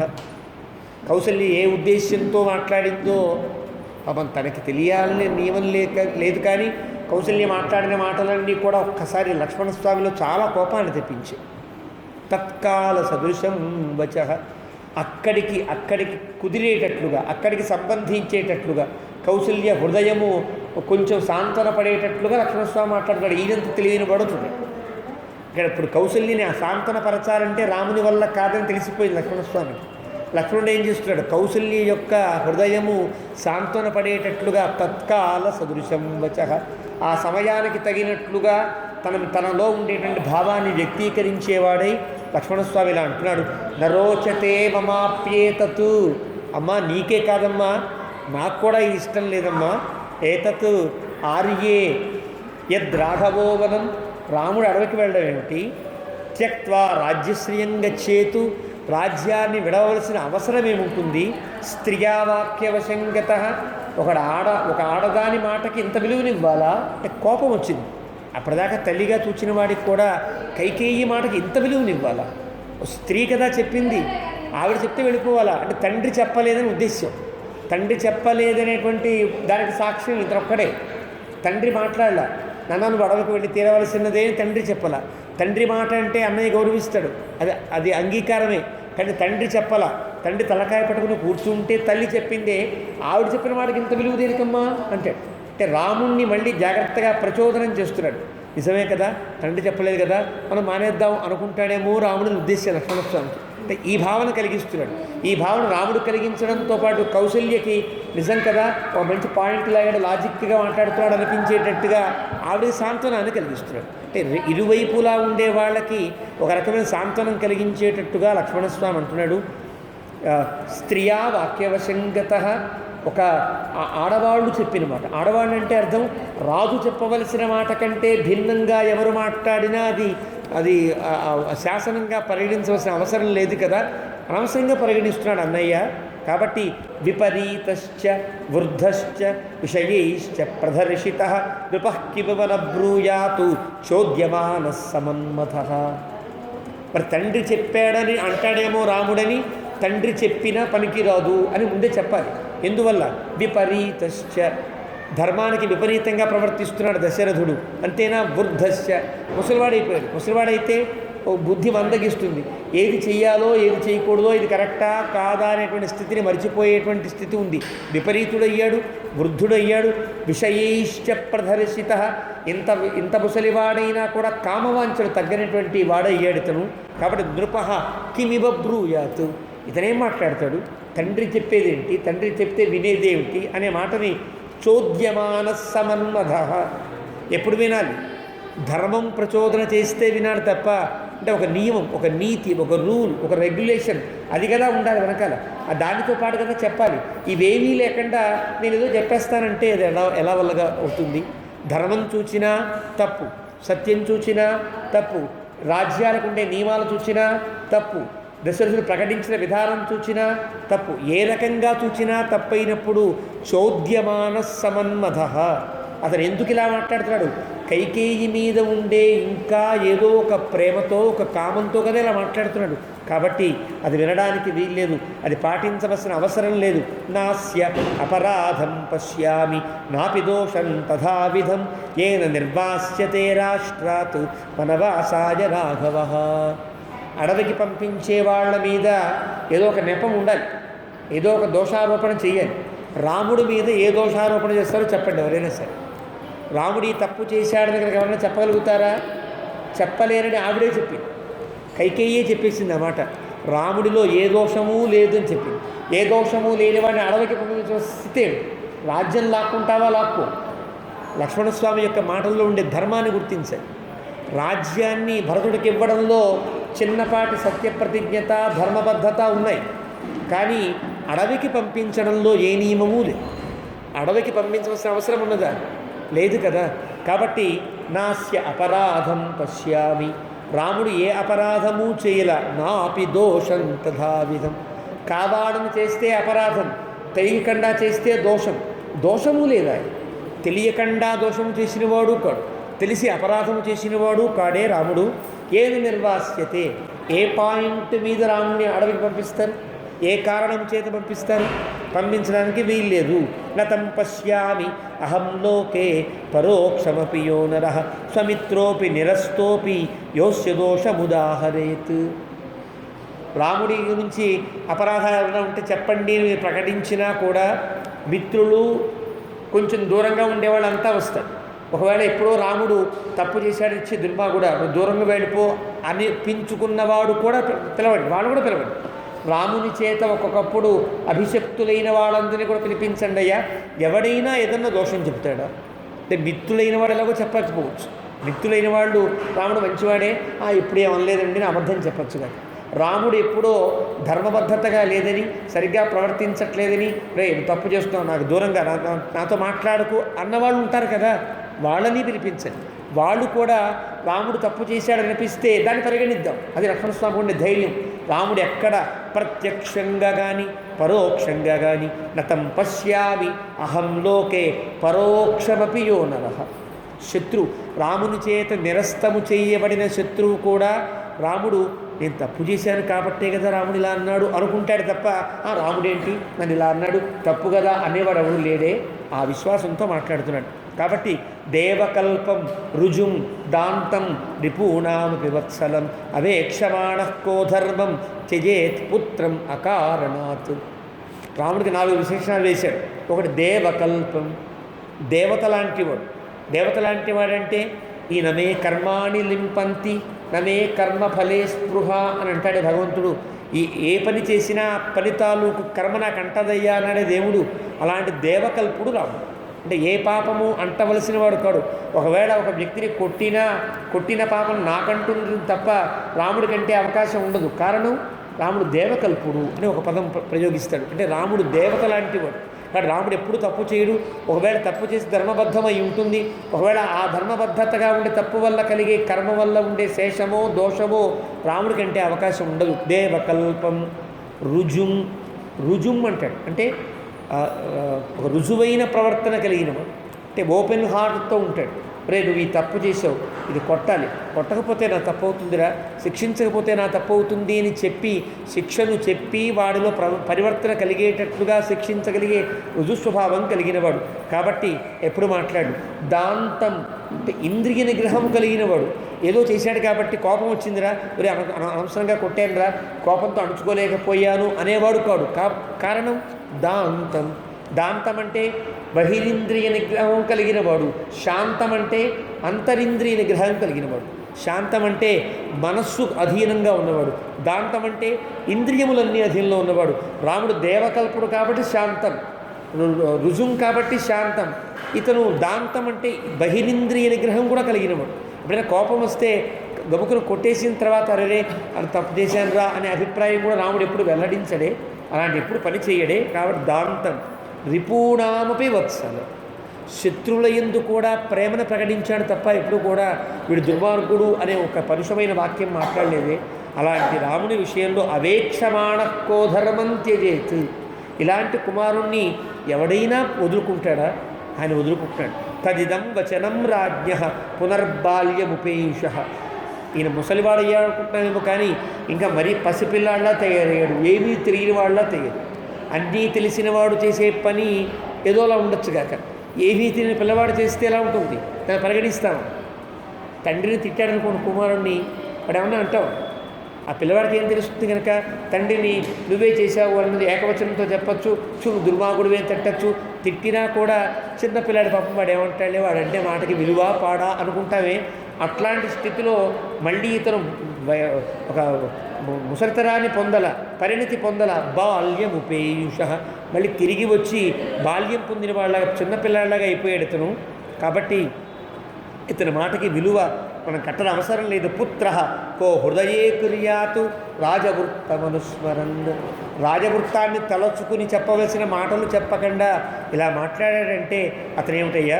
కాబట్టి యావదేవ నజానాతి కశ్చిదర్థమిమం నరః తావదేవ మయా సార్ధం ఆత్మస్థం కురు శాసనం.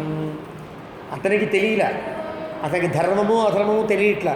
నీకు తెలుసు కదా అన్నయ్య, నువ్వు ధర్మాత్ముడివే కదా, నీకు ధర్మాధర్మ విచక్షణ ఉన్నది కదా, వివేకం ఉన్నది కదా. కాబట్టి నీ ధర్మంలో నువ్వు ధర్మాన్ని ఆచరించేవాడివి కాబట్టి నీవు ఏది ధర్మం అనుకుంటున్నావో ఆ ధర్మంలో నిలబడవలసిన అవసరం కూడా ఉన్నదా లేదా అని రాముణ్ణి మెల్లమెల్లగా కొంచెం అలాగా తోస్తున్నాడు. కాబట్టి ఇంకో మాట చెప్తున్నా, మయా పార్శ్వే సధనుషా తవ గుప్తస్య రాఘవ కస్సమర్థ అధికం కర్తుం కృతాంతస్యేవ తిష్టతః. నిజమే, కానీ ఇంతమందితో విరోధం ఎట్లారా, వీళ్ళంతా మీద పడితే కష్టం కదా, వీళ్ళందరినీ మనం జయించలేం కదా అంటావేమో. నా కష్టం కదా, రాజుగారి మాటకి రాజ్యంలో ఉండే వాళ్ళంతా యుద్ధానికి వచ్చేసారనుకోండి, రాముడు ఒక్కడే కదా నిలబడి యుద్ధం చేయవలసింది. అలాంటి స్థితి అనుకుంటావా? తవ గుప్తస్య మా రాఘవ, నేను నీ పక్కనే ఉన్నా, ధనస్సు పట్టుకుని ఉంచున్నా. నేను గనక ధనస్సు పట్టుకుని పక్కన కోపంగా నించుంటే అధికం కర్తుం, ఎవడు ఎగస్ట్రాలు ఏం చేయడానికి వీల్లేదయ్యా. అధికం కర్తుం అంటే వాడి పరిధిని మించి వాడు ఏం మాట్లాడడానికి వీలు లేకుండా నేను పక్కనే ఉంటే నీకేమిటి భయం అంటాడు. అన్నయ్యకి తన ధైర్యాన్ని నిరూపిస్తున్నట్టుగా, పెద్ద రక్షణ కల్పిస్తున్నట్టుగా మాట్లాడుతున్నాడు లక్ష్మణస్వామి. కాబట్టి నిర్మనుష్యాం ఇమాం కృత్స్నాం అయోధ్యాం మనుజర్షభ కరిష్యామి సరైస్తీక్ష్ణై యది స్థాస్యతి విప్రియే.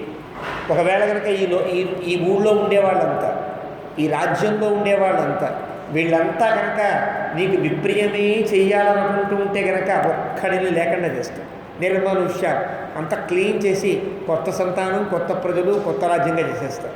ఒక్కడి నుంచొని ఇక్కడ నీకు జరిగే వ్యతిరేకంగా ఉంటుంది అని ఒకసారి శరైస్తీక్ష్ణై, నా బాణములు ఎంత పదునో తెలుసు కదా. భరతస్యాథ పక్ష్యోవా యోవాస్య హితమిచ్ఛతి సర్వానేతాన్ వధిష్యామి మృదుర్హి పరిభూయతే. భరతుడు వస్తాడా? అయినా సిద్ధం. పక్ష్యోవా, భరతుని యొక్క తాలూకు వాళ్ళు అంటే వాళ్ళ మేనమామలు కానీ వాళ్ళ తాతగారులు కానీ ఆ రాజ్యానికి సంబంధించిన వాళ్ళు వస్తారా? నేను సిద్ధంగా ఉన్నా. యోవాస్య హితమిచ్చతి, కాదు భరతుని యొక్క హితాన్ని కోరే వాళ్ళు ఇక్కడ ఎవరైనా ఉన్నారా? నేను సిద్ధంగా ఉన్నాను.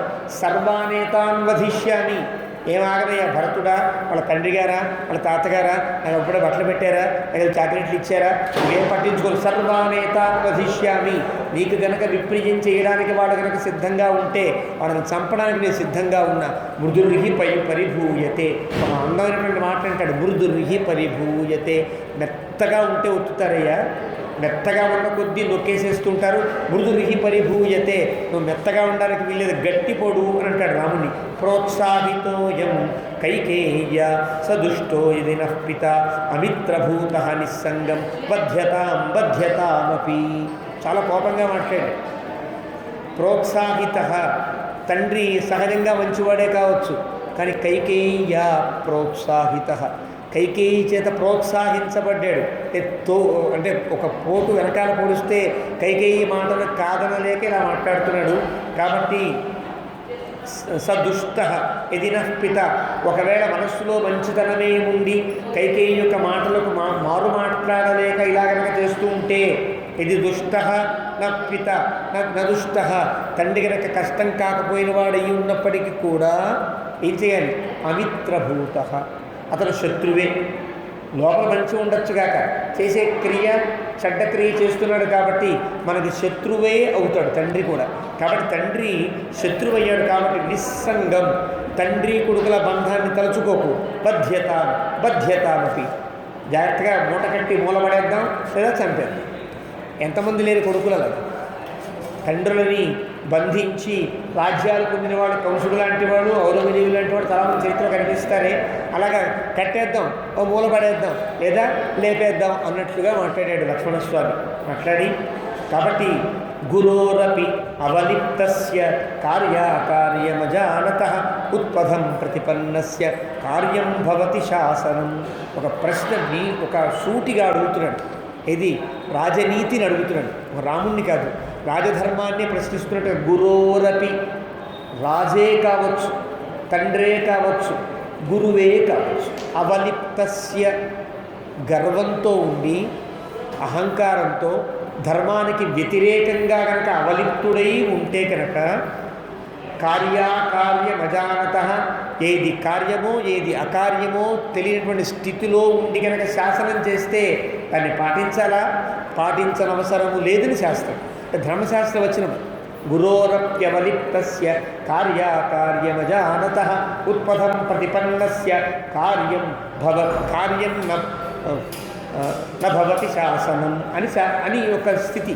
కానీ అలాంటి వాడు ఏ శాసనం చేసినా అది చెల్లదు అని ధర్మశాస్త్రం ఉందా లేదా అంటే రాజధర్మంలో ఉండే ధర్మాన్ని తను ఎదురుగా బ్రహ్మాస్త్రంలాగా వేసి అడుగుతున్నాడు. అలాంటి వాడు కదా తండ్రి. కాబట్టి దశరథుడే కనుక ఒకవేళ తల్లి కనుక చెప్పింది, ఆవిడ చెప్పింది, దశరథుడు చెప్పలేదు అని మనం పక్కన పెట్టే, లేదా ఆవిడ కోరితేనే దశరథుడు మాట్లాడాడు పక్కన పెట్టే, లేదా దశరథుడే మాట్లాడినా కూడా మనం పాటించని అవసరం లేదు అంటే ఒక 1 by 1గా చెప్తున్నాడు. అంటే తల్లి చెప్పింది అని పాటిస్తావా? తప్పు. తల్లి ప్రేరణతో ఈయనే మాట్లాడని చెప్తావా? తప్పు. తానే మాట్లాడని చెప్తావా? అయినా తప్పే. ఎందువల్ల? గురోరపి, అతను ధర్మాన్ని వ్యతిరేకిస్తున్నాడు. ఇక్కడ పాటించని అవసరము లేదు. బలమేష కిమాశ్రిత్య హేతుం వా పురుషర్షభ దాతుమిచ్చతి కైకేయ్యై రాజ్యం స్థితమిదం తవ. ఏ బలాన్ని ఆశ్రయించి, ఏ పాయింట్ పట్టుకుని అంటామే, ఏ కారణాన్ని చూపించి రాముడు దశరథుడు కైకేయికి రాజ్యం ఇస్తాడయ్యా? అది నీ రాజ్యం, తవ రాజ్యం, అది నీది. నీకే చెంది ఉండవలసిన రాజ్యాన్ని ఇంకోటికి ఇవ్వాల్సినటువంటి అవసరం కానీ అవకాశం కానీ లేదు. కాబట్టి తయా చైవ మయా చైవ కృత్వా వైరమనుత్తమం కాశ్యశక్తి శ్రియం దాతుం భరతాయ అరిశాసన.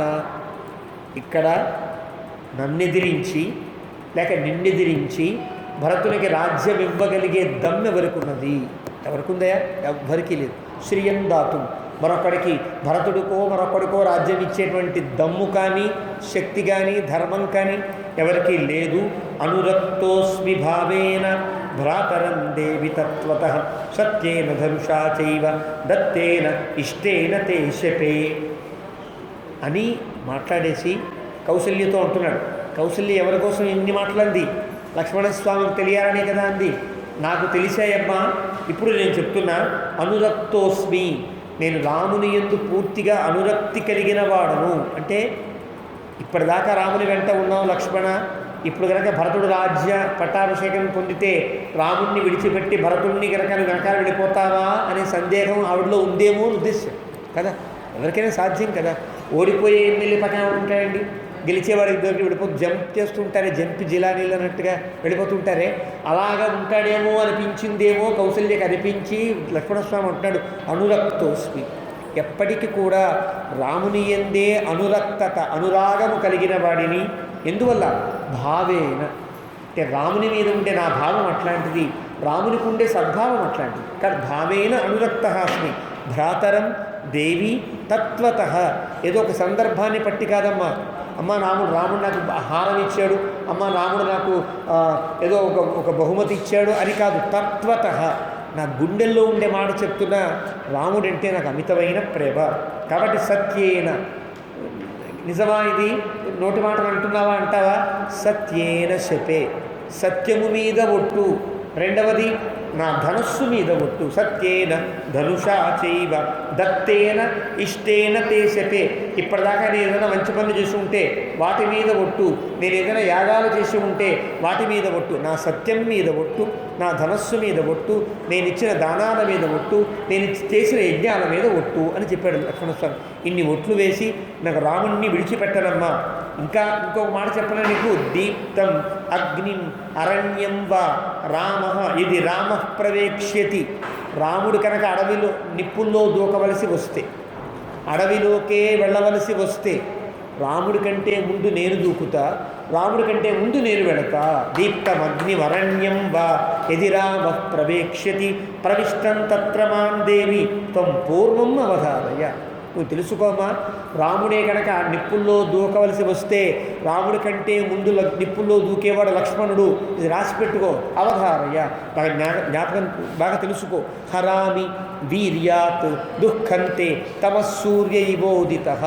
నీకు కలిగిన దుఃఖమంతా ఒక చీకటి లాంటిదైతే నేను సూర్యుడులా ఉండి నీ దుఃఖాన్నంతా పోగొడతానమ్మా అని కౌశలిని సాంత్వన పరుస్తున్నాడు లక్ష్మణస్వామి. దేవి పశ్యతు మే వీర్యం రాఘవశ్చైవ పశ్యతు. నా ప్రతాపం చూద్దుగాని. ఇప్పటిదాకా రాముడి పక్కన ఉండి నా ప్రతాపాన్ని చూసే అవకాశం రాముడికి దొరకల. రాముడు ఉండగా ప్రతాపాన్ని పొందవలసిన అవసరము నాకు లభించలా. ఇప్పుడు రాముడికే కష్టం వచ్చింది కాబట్టి నా ప్రతాపాన్ని రాముడు కూడా చూస్తాడు, ఎంత గొప్పవాడినో చూస్తాడు. ఇలాగ రాముడికి అవకాశం ఎక్కడుంది?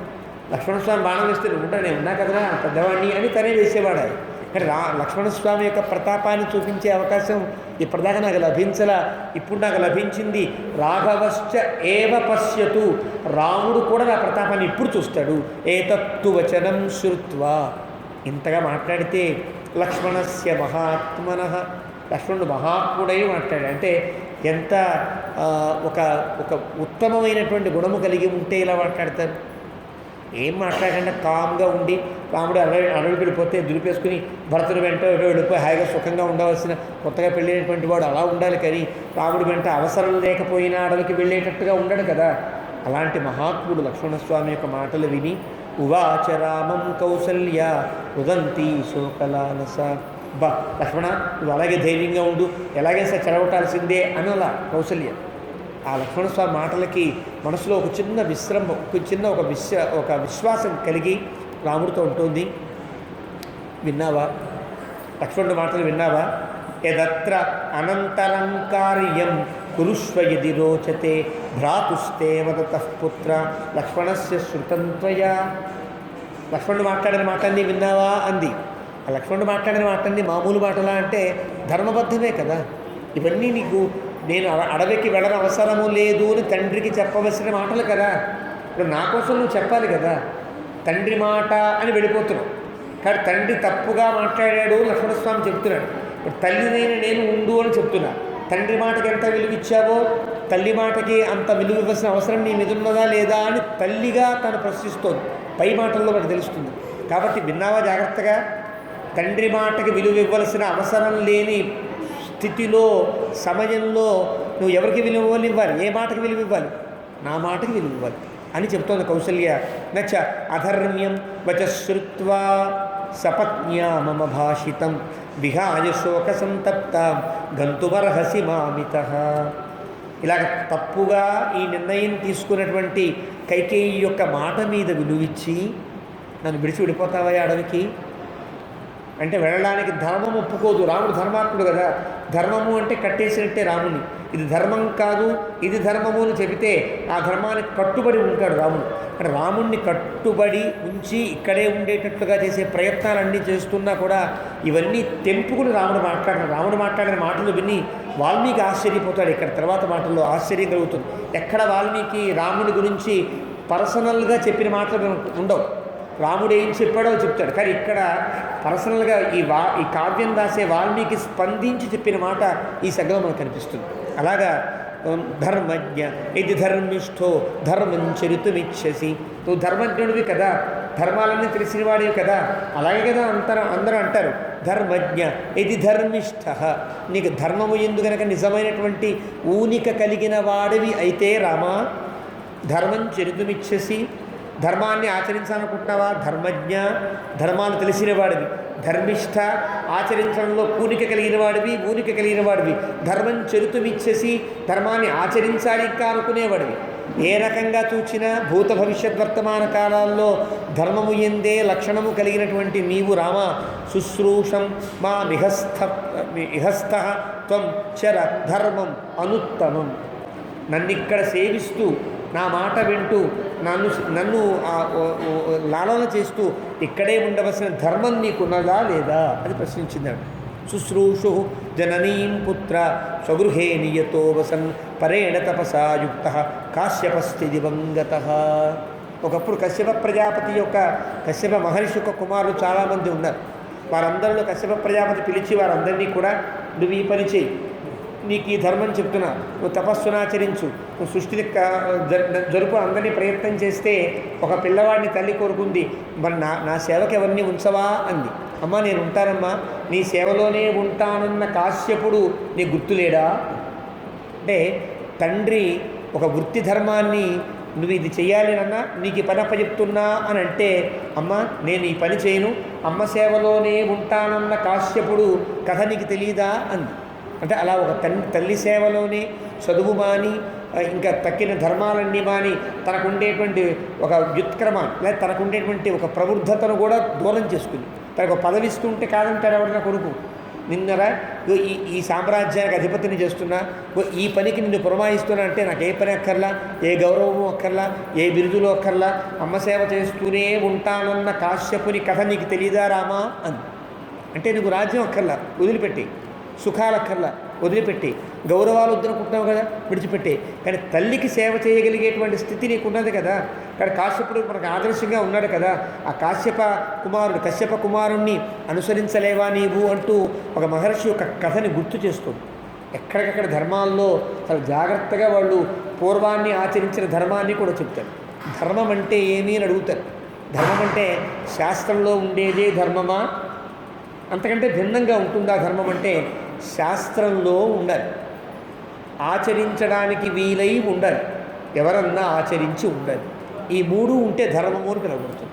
ధర్మంలో ఉన్నది ఒక ఆయన ఆచరించాడు కాబట్టి శిష్టాచారం కూడా ఉన్నది కాబట్టి నువ్వు నన్ను విడిచి వెళ్ళడానికి నువ్వు ఏ ధర్మం చెప్పినా ఆ ధర్మం అధర్మమే అవుతుంది అంటూ కౌసల్య ఒక ధర్మ పద్ధతిలో రాముణ్ణి అక్కడే ఉంచే ప్రయత్నం చేస్తోంది అని లెక్క.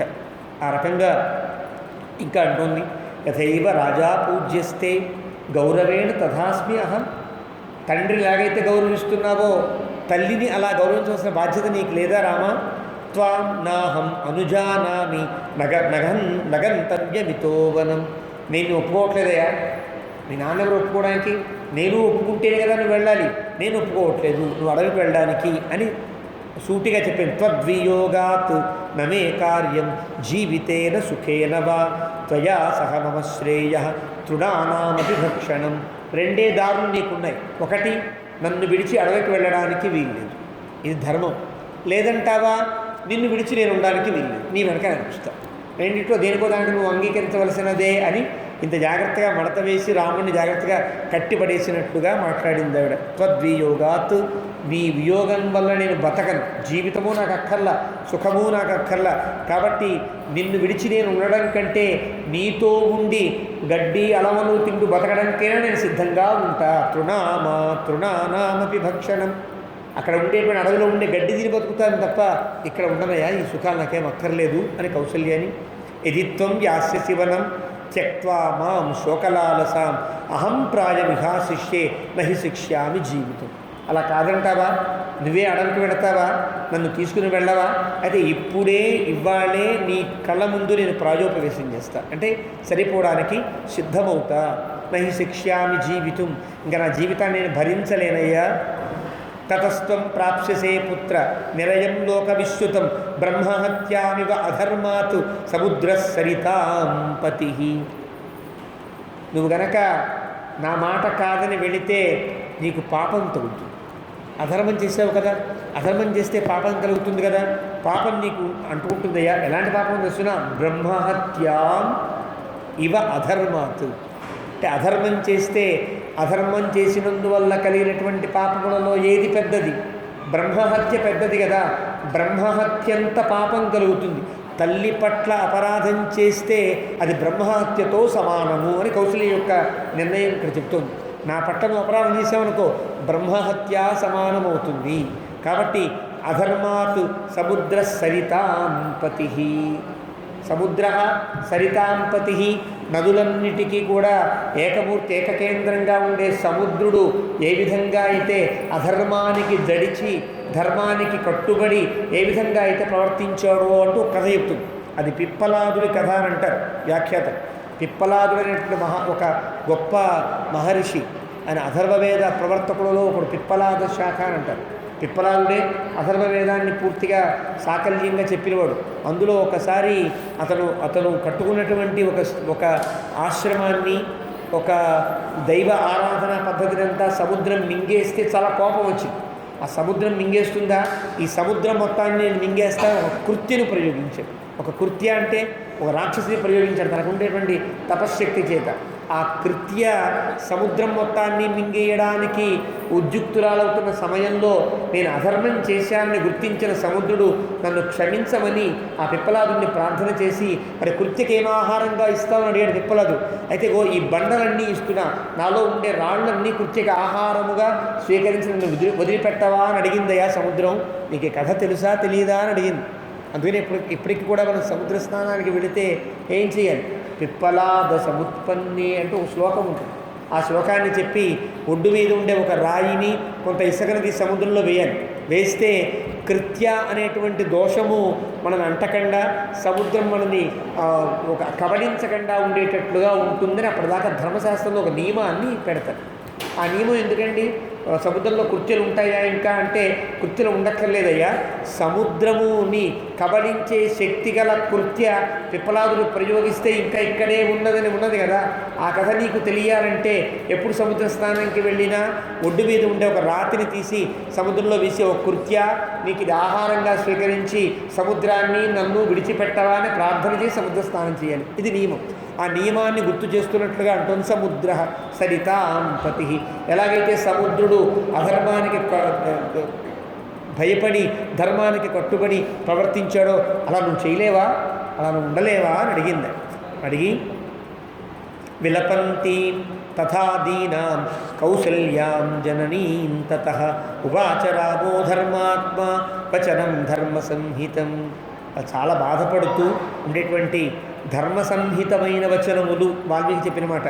కౌసల్య మాట్లాడిన మాటల్లో అధర్మమేమీ లేదు. ఏదో కేవలం పుత్రవాత్సల్యం చేత ఏది పడితే అది మాట్లాడేవాళ్ళు కారు వీళ్ళెవరూ కూడా. మనకేదో కష్టం వస్తే ఆ ధర్మమా అధర్మా దేవుడా గివుడా విలువలు పెట్టేరా అని అంటావే, అలాంటి వాళ్ళు కాదు వీళ్ళెవరూ కూడా. వీళ్ళంతా మాట్లాడిన మాట ధర్మ సంహితం వచనం శ్రుత్వ. అంటే ధర్మ సంహితమైనటువంటి వచనములు విన్నటువంటి రామచంద్ర ప్రభువు ధర్మాత్మ, ఇంకా ధర్మాలు తెలిసినవాడు కదా ఆయన మాట్లాడుతున్నాడు. విలపంతి నాస్తి శక్తి పితుర్వాక్యం సమతిక్రమితుం మమ. అమ్మ, తండ్రి గారి మాటను అతిక్రమించే శక్తి నాకు లేదమ్మా. తండ్రి మాటను నేను జవదాటను. ముందు మాట మాట్లాడి ప్రసాదయే త్వాం శిరస గంతుమిచ్చామి అహం వనం. ఇంతకుమించి నేనేం మాట్లాడలేదు. నువ్వు చెప్పినవి ధర్మాలే కావచ్చు, కానీ పెద్ద ధర్మం పెనుధర్మం ఒకటి ఉన్నది. తండ్రి మాట అనే ఒక పెనుధర్మం ఉన్నది. వినవలసినటువంటి అంటే వృత్తములో కనుక ఎవరి మాటలు ఎలా వినాలి అనే లెక్కలో ముందు తండ్రి మాట, తర్వాత తల్లి మాట, తర్వాత గురువు యొక్క వచనాన్ని వినాలి. గురువు ఏదైనా వచనం చెప్పినా తల్లి యొక్క అనుమతి తీసుకోవాలి. గురువుగారు కనుక నీకు నా తర్వాత పీఠాధిపత్యం ఇస్తున్నానురా అంటే వల్ల కాదు. గురువంతవాడు చెప్పినా మళ్ళీ తల్లి అంగీకరించాలి. ఈ స్థితి మేము గమనించాము దగ్గర. చిన్నజీవి స్వామి వారు మాతో పాటు అక్కడ అధ్యయనం చేసే సమయంలో పెద్దజీవి స్వామి పరమపదించిన సమయంలో వీరికి పీఠాధిపత్యం ఇవ్వాలి అని సంకల్పించారు గోపాలాచార్య స్వామి. అప్పుడు వారిని ఒప్పించడం కోసం, అంటే ఒప్పించడం వారికి తెలీదు నేను పీఠాధిపతిని అవుతానని వారికి తెలియదు, వారే పీఠాధిపతి అవుతారని తల్లికి తెలియదు, ఎవరికి ఊహించని ఘటన. అలాంటి సమయంలో పెద్దలంతా చుట్టూ కూర్చుని ధర్మాలు మాట్లాడారు. అలాంటి పెద్దల్లో మా నాన్నగారు అంటే వారి మధ్యలో కూర్చోబెట్టి తల్లిగారిని కూర్చోబెట్టి అందరూ మాట్లాడుతున్నారు. నిజానికైతే గురువుగారు గోపాలాచార్య స్వామి వారు నీవే పీఠాధిపతివి మాట్లాడడానికి వీల్లేదు అనొచ్చు కదా, అనడానికి వీల్లేదు. ఎవరి అనుమతి కావాలి? తల్లి అనుమతి కావాలి. తల్లి అనుమతి తీసుకునే కొడుకు పరివ్రాజనం చేయాలి, తండ్రి అనుమతి అక్కర్లా. కానీ ఒక ధర్మాన్ని పాటించాలన్నా ఒక వృత్తిని అవలంబించాలన్నా తండ్రి అనుమతి కావాలి, తల్లి అనుమతి అక్కర్లా. ఇది పెనుధర్మం. కానీ తండ్రి మాట తల్లి మాట రెండు గనక దెబ్బలాటకి ఒక స్థితిలో ఏర్పడితే శృతి స్మృతి విరోధేతు శృతిరేవ గరీయసి. శృతి స్మృతి రెండు సమానంగా ఎప్పుడూ ఉంటాయి. ఒకప్పుడు గనక శృతి చెప్పిన దానికంటే భిన్నంగా స్మృతివాక్యం ఉన్నట్టయితే, స్మృతివాక్యము శృతిని గనక విరోధించినట్లయితే స్మృతిని పక్కన పెట్టి శృతిని అనుసరించాలని ధర్మం ఉన్నదమ్మా. కాబట్టి తల్లి తండ్రి మాటలు గనక రెండు గనక క్లాష్ గనక ఏర్పడితే, అది గనక పరివ్రాజనానికి సంబంధించకుండా ధర్మానికి రాజధర్మానికి కట్టుబడి ఉంటే గనక అమ్మ నీ మాట కంటే తండ్రి మాటనే నేను పాటించవలసి ఉంటుంది. ఇది పెనుధర్మం. ఇవన్నీ మామూలు సాధారణ ధర్మాలు. రాముడు చెప్పింది ధర్మ సూక్ష్మం అని అంటారు. కానీ ఇంతగా చెప్పి ఆవిడకి మనసు కష్టం కలిగించవలసినటువంటి స్థితిలో కాకుండా రాముడు అన్నాడు మాట చాలా తేలికగా, నాస్తి శక్తి పితుర్వాక్యం సమతిక్రమితుం మమ. మా తండ్రి మాటను జవదాటే శక్తి నాకు లేదమ్మా అని. అంటే అర్థం ధర్మాత్ముడైన రాముడు ఇలా అన్నాడంటే అందులో పెనుధర్మం ఉన్నదని గుర్తించాలి. కానీ కౌశల్యకి అర్థమైంది. కాబట్టి నేనేం చేస్తాను తెలిసిన ప్రసాదయే త్వ, నిన్ను బతిమిలాడుకుంటున్నా, నీ కాళ్ళ మీద పడతా, నిన్ను బతిలాడుకుంటున్నానమ్మా, గంతుమిచ్చామి, వెళ్ళాలనుకుంటున్నానమ్మా, నువ్వు ఒప్పుకొని వెళ్ళు అంటే చాలమ్మా, నాకు నువ్వు ఆ మాట అనాలి అని ఋషినాచ పితుర్వాక్యం కుర్వత వ్రతచారిణ గౌర్హత జానతా ధర్మం కండునాపి విపశ్చిత. ఒకసారి తండ్రి చెప్పితే తల్లికి ఇష్టమైనటువంటి ఆవుని కూడా చంపవలసినటువంటి స్థితి ఏర్పడిందమ్మా ఒకనాడు కండు మహర్షికి. అది వేరే కథ. కండు మహర్షిని పిలిచి, ఓ ఆవుని నువ్వు సంహరించవలసి ఉన్నది అని చెప్పాడు. తండ్రి చెప్పాడు కాబట్టి అది తప్ప ఒప్ప ఆచరించకుండా చెప్పిన తండ్రి ధర్మాత్ముడు కాబట్టి వెళ్ళి కండు మహర్షి ఆవుని చంపి మళ్ళీ ఆవును బతికించేటట్టుగా ప్రార్థన చేసిన కథ నీకు తెలుసు కదమ్మా. తండ్రి మాట వినవలసినటువంటి అగత్యం ఉన్నది. కండు మహర్షి కథ చెప్పి, నువ్వు ఒక్క కథ చెప్పావు కదా, నేను 3 కథలు చెప్తాను నీకు అంటూ రాముడు వరుసగా 3 కథలు చెప్తున్నాడు. ఆవిడ కశ్యప కుమారుని యొక్క కథ చెప్పి నువ్వు తల్లి మాట వినాలి అంది. తండ్రి మాట వినాలి అనడానికి 3 కథలు చెప్తున్నాడు. ఒకటి కండు మహర్షి కథ చెప్పాడు. తరువాత అస్మాకంచ కులే పూర్వం సగరజ్య ఆజ్ఞయా పితు ఖనద్భిస్సాగరైర్భూమిం అవాప్తు సుమహాన్వద. తల్లిలాంటి భూమిని తవ్వి కదా సగరపుత్రులంతా సముద్రాన్ని ఏర్పరిచారు. అది ఎవరి మాట వల్ల? తండ్రి మాట వల్ల.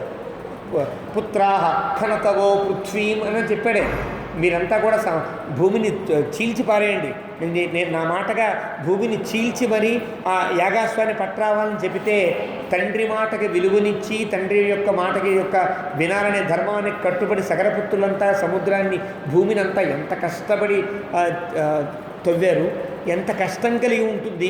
ఆ తవ్వడంలో భూమి ఎంత బాధపడి ఉంటుంది, భూమిలో ఉండే జీవులు ఎన్ని చనిపోయి ఉంటాయి. అయినా సరే తండ్రి మాట విలువిచ్చారా లేదా? కండు మహర్షిని నువ్వు జ్ఞాపకం తెచ్చుకో, సగరాత్మజులను నువ్వు జ్ఞాపకం తెచ్చుకోమ్మా. ఇంకో కథ చెప్తా. జామదగ్నేన రామేణ రేణుక జననీ స్వయం కృత పరశునా అరణ్యే పితుర్వచనకారిణ.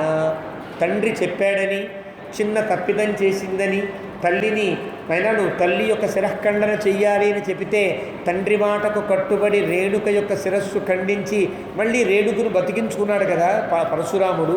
ఆ రాముడి పేరు కదా నాకు పెట్టారు మీరు, రామ అనే పేరు పెట్టారు కదా. ఆ రాముడి కథ విన్నా తండ్రి మాటకి ఎంత విలువనిచ్చాడో తెలుసు కదా. కండు మహర్షి కథ విను, సగరాత్మజుల కథ విను, పరశురాముని కథ తెలుసుకోమ్మా. తండ్రి మాటకి నేను కట్టుబడి ఉండవలసిన అవసరం ఉన్నది. నీకు కష్టం కలిగినా సరే, అది మాట. తల్లికి కష్టం కలిగినా సరే తండ్రి మాట పాటించవలసినటువంటి స్థితి నాకు ఏర్పడిందమ్మా అని చెప్పి, ఏతైశ్చ అన్యైశ్చ బహుభిః దేవి. ఈ 3 కారణాలు కాదమ్మా, చాలా ధర్మాలు ఇంకా ఉన్నాయి. ఇవన్నీ చెప్తే నిగ్గా మనకు మనసు కష్టం కలిగించవలసినటువంటి స్థితి కాదు. కాబట్టి దేవసమై కృతం, వాళ్ళంతా మూర్ఖులో తండ్రి మాటకు విలువిచ్చి ధర్మాధర్మాలు పాటించిన వారు కాదు, వారంతా దేవసములు. వాళ్ళంతా ధర్మాలు బాగా తెలిసిన వాళ్ళై ఉండి కూడా ఎంతోమంది తండ్రి మాటకు విలువనిచ్చి ఇలాంటి పనులు చేశారమ్మా. తప్పదమ్మా, నువ్వు భరించవలసి ఉంటుంది, నేను అడవికి వెళ్ళవలసి ఉంటుంది. కాబట్టి ఏదైనా చెప్పు. పితుర్వచన మక్లీబం కరిష్యామి పితుర్హితం. తండ్రి గారి మాటను బలహీనపరచడం నాకు ఇష్టం లేదమ్మా. తండ్రి మాటకు బలం చేకూరుస్తాను. నేను ఖచ్చితంగా తండ్రి గారికి హితాన్ని సమకూర్చేవాడిని. నేను వెళ్ళక తప్పదు. ఒకవేళ తండ్రికి అది అహితమైనప్పటికీ కూడా తప్పదమ్మా ఇప్పుడు కదా. అలాంటి స్థితి ఏర్పడింది. నా కళ్ళు ఏతన్మమ ఏకేన క్రియతే పితృశాసనం ఏతైదపి కృతం దేవి ఏమయా తవ కీర్తితాః. ఇన్ని ధర్మాలు జాగ్రత్తగా ఆలోచించి అమ్మా ఈ నిర్ణయం తీసుకున్నాను నేను. కాబట్టి ఏ మయా తవ కీర్తితాః, నీవేమైతే నీకు నేను చెప్పానో అవన్నీ ధర్మాలే. ఇవన్నీ కూడా పాటించవలసిన ధర్మాలు. కాబట్టి నాహం ధర్మం అపూర్వంతే ప్రతికూలం ప్రవర్తయే. రాముని యొక్క మాట. నేను ధర్మానికి ఎప్పుడు ప్రతికూలంగా ప్రవర్తించనమ్మా, ఎప్పుడూ ధర్మబద్ధంగానే ప్రవర్తిస్తా. ఇప్పటిదాకా ప్రవర్తించలా, ఇకపైన ప్రవర్తించను. అపూర్వం మే ప్రతికూలం ప్రవర్తయే. ఇప్పటిదాకా ప్రవర్తించలా, ఇకపైన ప్రవర్తించను. నేనే పని చేసినా ధర్మయుక్తంగానే పాటిస్తాను తప్ప ధర్మానికి వ్యతిరేకంగా చేసేవాడిని కాను. పూర్వై అయం అభిప్రేతః గతో మార్గోనుగమ్యతే. పోనీ ఇది నేను నిర్ణయించుకున్నానంటే కాదమ్మా, నాకంటే పెద్దలు ఎంతోమంది తండ్రి మాటకు కట్టుబడి ఉన్నవాడు ఎంతోమంది ఉన్నారమ్మా. ఆ పెద్దల యొక్క గమనాన్ని వారి యొక్క ధర్మాన్ని పాటిస్తున్నాను తప్ప, అనుగమనం చేస్తున్నాను తప్ప నేను కొత్తగా సాధించే ధర్మం కాదు ఇది. తదేతత్తు మయా కార్యం క్రియతే భువి నాన్యథ ఏతత్ తు. ఇన్ని పక్కన పెట్టేయమ్మా, ఇవన్నీ పక్కన పెట్టే. నేను ఈ పని చెయ్యవలసి ఉన్నది. క్రియతే భువి నాణ్యత. ఇప్పుడు ఏ స్థితిలో కూడా నేను అడవికి వెళ్ళకుండా ఇక్కడ ఉండవలసినటువంటి ఒక అవకాశం, ధర్మావకాశం నాకు లేనే లేదు అని చెప్పి పితురుహి వచనం కుర్వన్ నకశ్చిన్నామహీయతే. తండ్రి యొక్క మాటకి విలువ తగ్గకుండా తండ్రి చెప్పిన మాటని పాటిస్తున్నవాడని నేను వెళ్ళి తీరుతా. తామేవం ఉక్త్వా జననీ లక్ష్మణం పునరబ్రవీత్. తల్లి ముందు మాట్లాడింది, తర్వాత లక్ష్మణస్వామి మాట్లాడాడు, లక్ష్మణుడు మాట్లాడాడు. ఇక్కడ ముందు తల్లికి సమాధానం చెప్పాడు, తల్లిని జాగ్రత్తగా ధర్మానుకూలం చేశాడు. ఇప్పుడు లక్ష్మణుడికి చెప్పాలి. లక్ష్మణుడు ఎన్ని మాట్లాడాడు, తండ్రిని చంపేద్దాం, అదే కట్టేద్దాం, ఎవడొస్తాడో అడ్డు చూద్దాం, భరతుడెవడు, తండ్రి ఎవరు, తల్లి ఎవరు, ఇలా మాట్లాడాడు కదా. లక్ష్మణస్వామి కూడా గుణపాఠం చెప్పాలి. చెప్పే సందర్భం లక్ష్మణుడిని బాగా గట్టిగా మందలించిన సందర్భం కాదు, లక్ష్మణుడి గుండెలకు తగిలేటట్లుగా మాట్లాడాలి. ఇలా మాట్లాడతాడు ఇక్కడ రాముడు. తవ లక్ష్మణ జానామి మమ స్నేహం అనుత్తమం. లక్ష్మణ, నువ్వు చాలా మాట్లాడావు, నీకు నా మీద ఉండే ప్రేమ నాకు తెలియందా ఏమి? ఎంత ప్రేమ నా మీద నీకు, ఎంత గౌరవం నా మీద నీకు. విక్రమం చేయవ, నీ పరాక్రమం కూడా నాకు తెలుసు. రాముడికి ఇంకా తెలియదు, ఇప్పటిదాకా నేను ప్రకటించలేదు, రాముడు కూడా చూస్తానన్నావే, నీ విక్రమం నాకు తెలుసయ్యా. కాబట్టి సత్వంచ, నీ గుణము నాకు తెలుసు, నీ యొక్క గుణం ఏదో కూడా నాకు తెలుసు. తేజస్య సుదురాసదం, నిజంగా నీవు అనుకున్నట్లుగా కనుక ధర్మమో అధర్మమో పట్టించుకోకుండా ధనస్సు పట్టుకుని అందరినీ లేపడానికి సిద్ధంగా, అందరినీ చంపేయడానికి సిద్ధపడుతుంటే నిన్నెవరూ ఆపలేరన్న తేజస్సు కూడా నాకు తెలుసు. కాబట్టి నువ్వన్నీ చేయగలవు. కానీ మమ మాతు మహద్దుఃఖం అతులం శుభలక్షణ అభిప్రాయమవిజ్ఞాయ సత్యస్య చ సమస్య చ. ఎలా మాట్లాడావు తెలుసునా? మమ మాతు మహద్దుఃఖం అతులం శుభలక్షణ. నా తల్లి బాధపడుతుంటే, కౌసల్య బాధపడుతుంటే ఆ బాధని ఓర్వలేక నువ్వు చాలా మాట్లాడేసావు కదా. అభిప్రాయం అవిజ్ఞాయ, ఎవరి అభిప్రాయం తెలుసుకోకుండా, కౌసల్య యొక్క అభిప్రాయమును సరిగ్గా తెలుసుకోవాలా, నా యొక్క అభిప్రాయాన్ని సరిగ్గా నువ్వు అంచనా వేయలేకపోయావే. ఏదన్నా మాట్లాడేటప్పుడు ముందు వెనక ఎవరున్నారు, అక్కడ ఎవరితో మాట్లాడుతున్నాను, ఎవరి ముందు ధర్మం చెప్పవలసి వస్తుందో తెలియద్దా నీకు అంటూ తమ్ముణ్ణి మర్యాదగా మందలిస్తున్నాడు, జాగ్రత్తగా మందలిస్తున్నాడు. కాబట్టి అవిజ్ఞాయ సత్యస్య చ శమస్య చ. సత్యమునకు ఉండే విధానము నీకు తెలియలే, శమమునకు ఉండే విధానము తెలియదు. అంటే కౌసల్య ఇన్ని వ్రతాలు చేసింది కాబట్టి మనం వెళ్ళిపోదాం ధర్మాన్ని తప్పి. అక్కడ ఏ నియమాన్ని పాటించాలో ఆ నియమాన్ని పాటించలేకపోయావు. సత్యస్య చ శమస్య చ, తండ్రి మాటకు ఉండే సత్యం మీద నీకు సరైన అభిప్రాయం కలగల.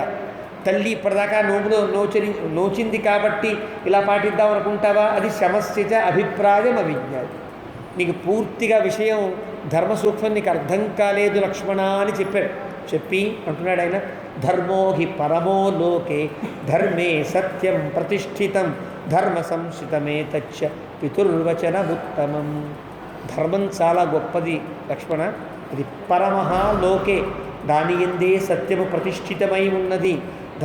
ధర్మమును ఆశ్రయించే లోకం బతకవలసి ఉన్నది, బతుకుతున్నది. వాడి పితుర్వచనముత్తమం, తండ్రి మాట కూడా అంత ధర్మభూయిష్టమైనది అంటూ రాముడు తన ప్రసంగాన్ని చెప్పబోతున్నాడు. ఎంత అద్భుతంగా చెప్తాడో రేపటి రోజు మనం కనుక్కునే ప్రయత్నం చేద్దాం. ఏవమే తత్పురావృత్తం ఆఖ్యానం భద్రమస్తు ప్రవ్యాహరత విశ్రద్ధం బలం విష్ణో ప్రవర్ధత లాభస్తేషాం జయస్తేషాం కుతస్తేషాం పరాభవ ఏషానిందీవరస్యామో హృదయస్థో జనార్దన కాలే వర్షుతపర్జన్య పృథివీ సస్యశాలిని దేశోయం క్షోభరహిత బ్రాహ్మణా సంతు నిర్భయా కావేరీ వర్ధతాం కాలే కాలే వర్షుతవాసవ శ్రీరంగనాథో జయతు శ్రీరంగశ్రీశ్చ వర్ధతాం స్వస్తి ప్రజాభ్యః పరిపాలయంతాం న్యాయ్యేన మార్గేణ మహీం మహీషాః గోబ్రాహ్మణేభ్యः శుభమస్తు నిత్యం లోకాः సమస్తాः సుఖినో భవంతు.